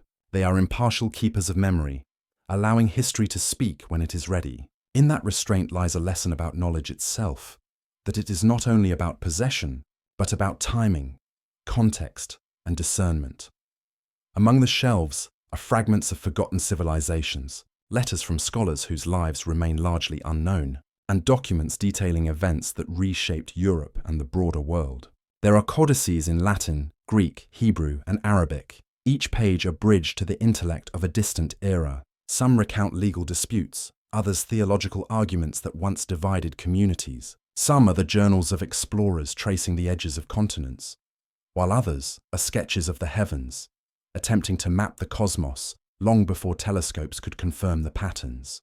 In each of these objects lies a dialogue between the present and the past, a chance to witness the unfolding of human thought as it grapples with the mysteries of life, God, and existence itself. Yet even in their abundance, these archives are defined by what is unseen as much as by what is seen. Countless documents remain sealed, inaccessible to all but a few.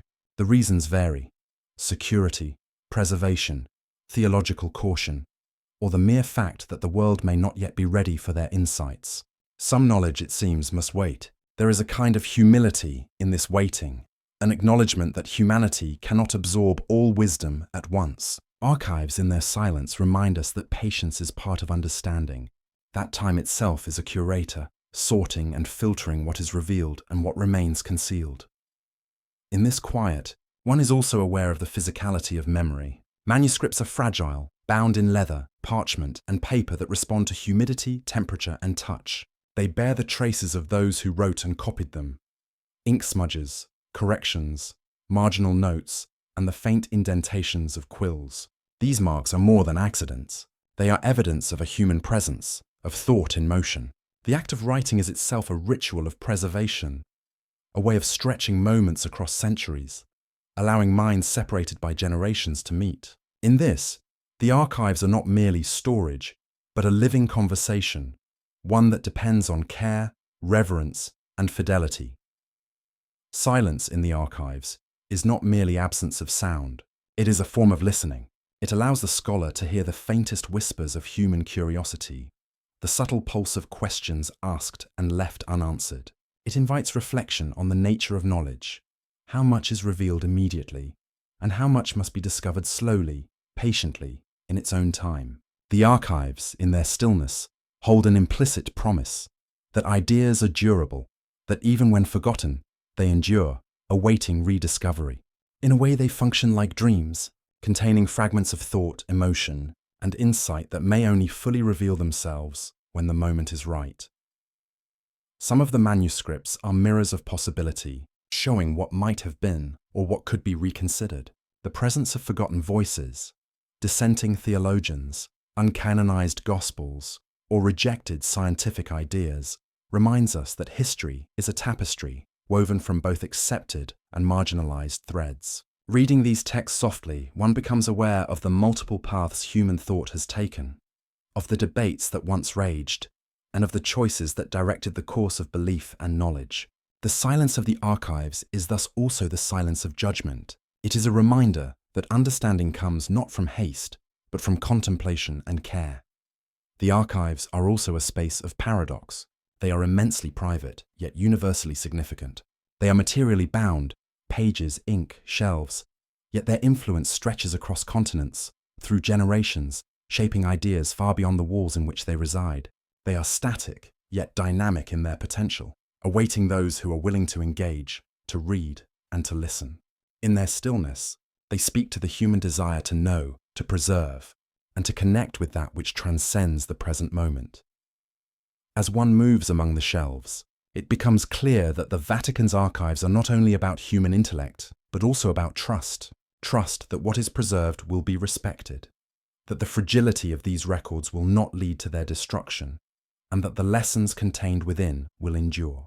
This trust is a form of faith. Faith in the endurance of human curiosity, the value of reflection, and the capacity of future generations to receive what is held in waiting. It is faith in time itself. That revelation occurs not at once, but gradually, in accordance with circumstance, readiness, and the unfolding of history. In the silence, there is also a meditation on mortality and memory.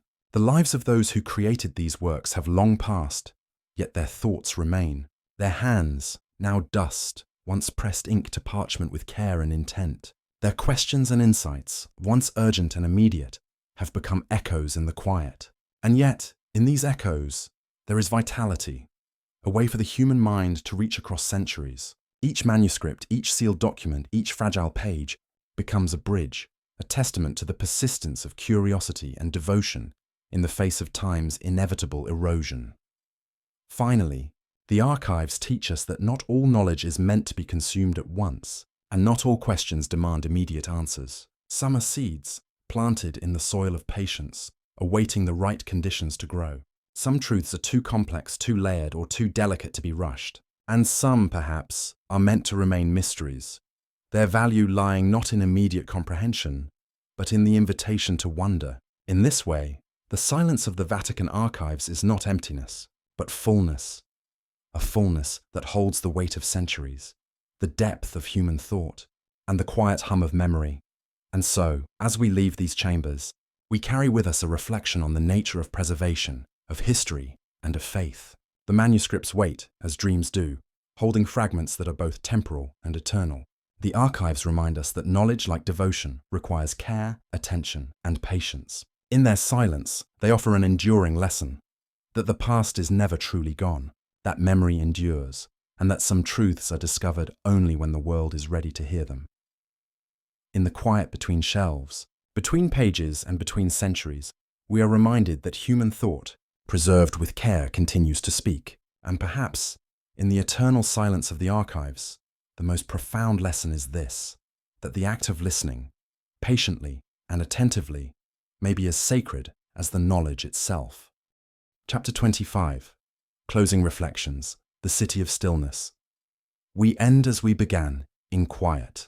Vatican City, a microcosm of history and devotion, rests beneath the same sky that has watched over countless generations. Though small in territory, it stretches immeasurably in memory. Its presence felt far beyond the stone walls and cobbled streets. Here time seems both compressed and eternal. Every square, every dome, every shadow a marker of centuries of human faith, inquiry, and contemplation. Walking through the square in the soft hush of early morning, one senses that the city breathes in rhythm with its history. Columns rise like silent sentinels, guiding eyes and thoughts upward. The fountains murmur gently, each droplet a whisper of continuity. St. Peter's Basilica stands not only as an architectural marvel, but as a vessel of reflection, a reminder that devotion can be expressed in both grandeur and stillness. In these spaces, even the air seems charged with the reverence of countless voices, of prayers spoken and unspoken, of intentions laid before the infinite. The city's silence is layered. It is the hush of archives where manuscripts wait for centuries before they are read. It is the quiet of chapels where incense lingers long after the final hymn fades. It is the unspoken presence of those who walked here before us, saints, scholars, pilgrims and pontiffs, all leaving traces that the eye cannot always see. Each stone, each painting, each curve of a dome carries the memory of human devotion, the patient labor of hands guided by faith, the enduring dialogue between the finite and the eternal. In Vatican City, history is tangible. One can sense the ebb and flow of centuries in the worn steps of cloisters, the faded pigments of frescoes, the delicate threads of vestments preserved in treasuries. The city is both a repository and a mirror. It holds what has passed while reflecting the questions that still stir within the human heart. It reminds us that memory is not static. It is alive, carried forward in acts of reverence, study, and care. In its stillness, the city asks us to listen, to observe, and to acknowledge the continuity of human striving for understanding and meaning. Yet Vatican City is not only a place of memory, but also of encounter. Pilgrims arrive from every corner of the globe, drawn by devotion, curiosity, or a longing for connection. Their movement transforms stone and marble into living spaces, where the past meets the present in silent communion. Each visitor carries stories, prayers, and questions that blend into the city's rhythm, adding new layers to its quietude. Here, the human and the divine intersect subtly, not in spectacle, but in the gentle gravity of presence. A shared recognition that some spaces exist to hold us, rather than to be conquered. Even the air seems to carry a form of patience. Within the Vatican, knowledge, art, and faith are not rushed. Manuscripts wait to be read, rituals unfold slowly, and chants echo long after they are sung. This rhythm teaches that understanding, devotion, and reflection cannot be forced. They emerge in time, in repetition, in attentive listening. The city, in its stillness, models a way of being that resists the urgency of the external world, inviting those who enter to move with care, to pause, and to dwell within contemplation. The domes, mosaics, and statues are more than visual wonders. They are silent teachers. They guide the eye, the mind, and the heart toward questions of eternity and meaning. Light filters through stained glass, casting colors that shift with the sun's passage, reminding us that even permanence is subject to subtle transformation. Shadows fall across stone in ways that suggest depth beyond the immediate, hinting at mysteries that are never fully revealed. In this, Vatican City becomes a meditation in form and space, where beauty is both a reflection of faith and a conduit for reflection. And yet, within its stillness, the city is alive. The observatories watch stars, the archives contain the pulse of human thought, and the rituals continue in cycles that have persisted for centuries. Silence here is not emptiness, it is density, a concentration of intention and memory that stretches across generations. Each element of the city, from the smallest manuscript to the largest dome, participates in this quiet symphony, a testament to the enduring resonance of human devotion. As we reflect on Vatican City, one notices how it embodies paradox. It is a city of permanence, yet also of impermanence. Its stones endure, yet the voices that animated them are gone. Its walls contain knowledge, yet they also guard it, reminding us that some understanding cannot be seized, but must be approached with reverence. In this balance, the city mirrors life itself, a rhythm of presence and absence, of silence and sound, of memory and aspiration. To wander its streets, even in imagination, is to move through layers of time. Saints, scholars, cardinals, and pilgrims leave traces that mingle in the air, forming a continuum of devotion. In this continuum, one sees that faith is both personal and collective, individual and communal. The Vatican, in its quiet, demonstrates that devotion can be expressed not only in words and actions but in the careful preservation of space, the attentive cultivation of memory, and the patient unfolding of understanding. As night falls, the city rests under a canopy of stars, domes, and spires softened by shadow. The fountains murmur in the silence, and the archives hold their secrets until morning.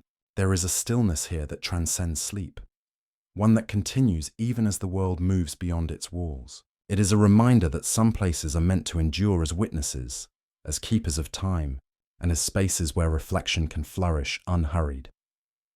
In leaving the Vatican, one carries more than memories of architecture or history. One carries a sense of how silence can hold meaning, how space can nurture thought, and how devotion can persist quietly across centuries.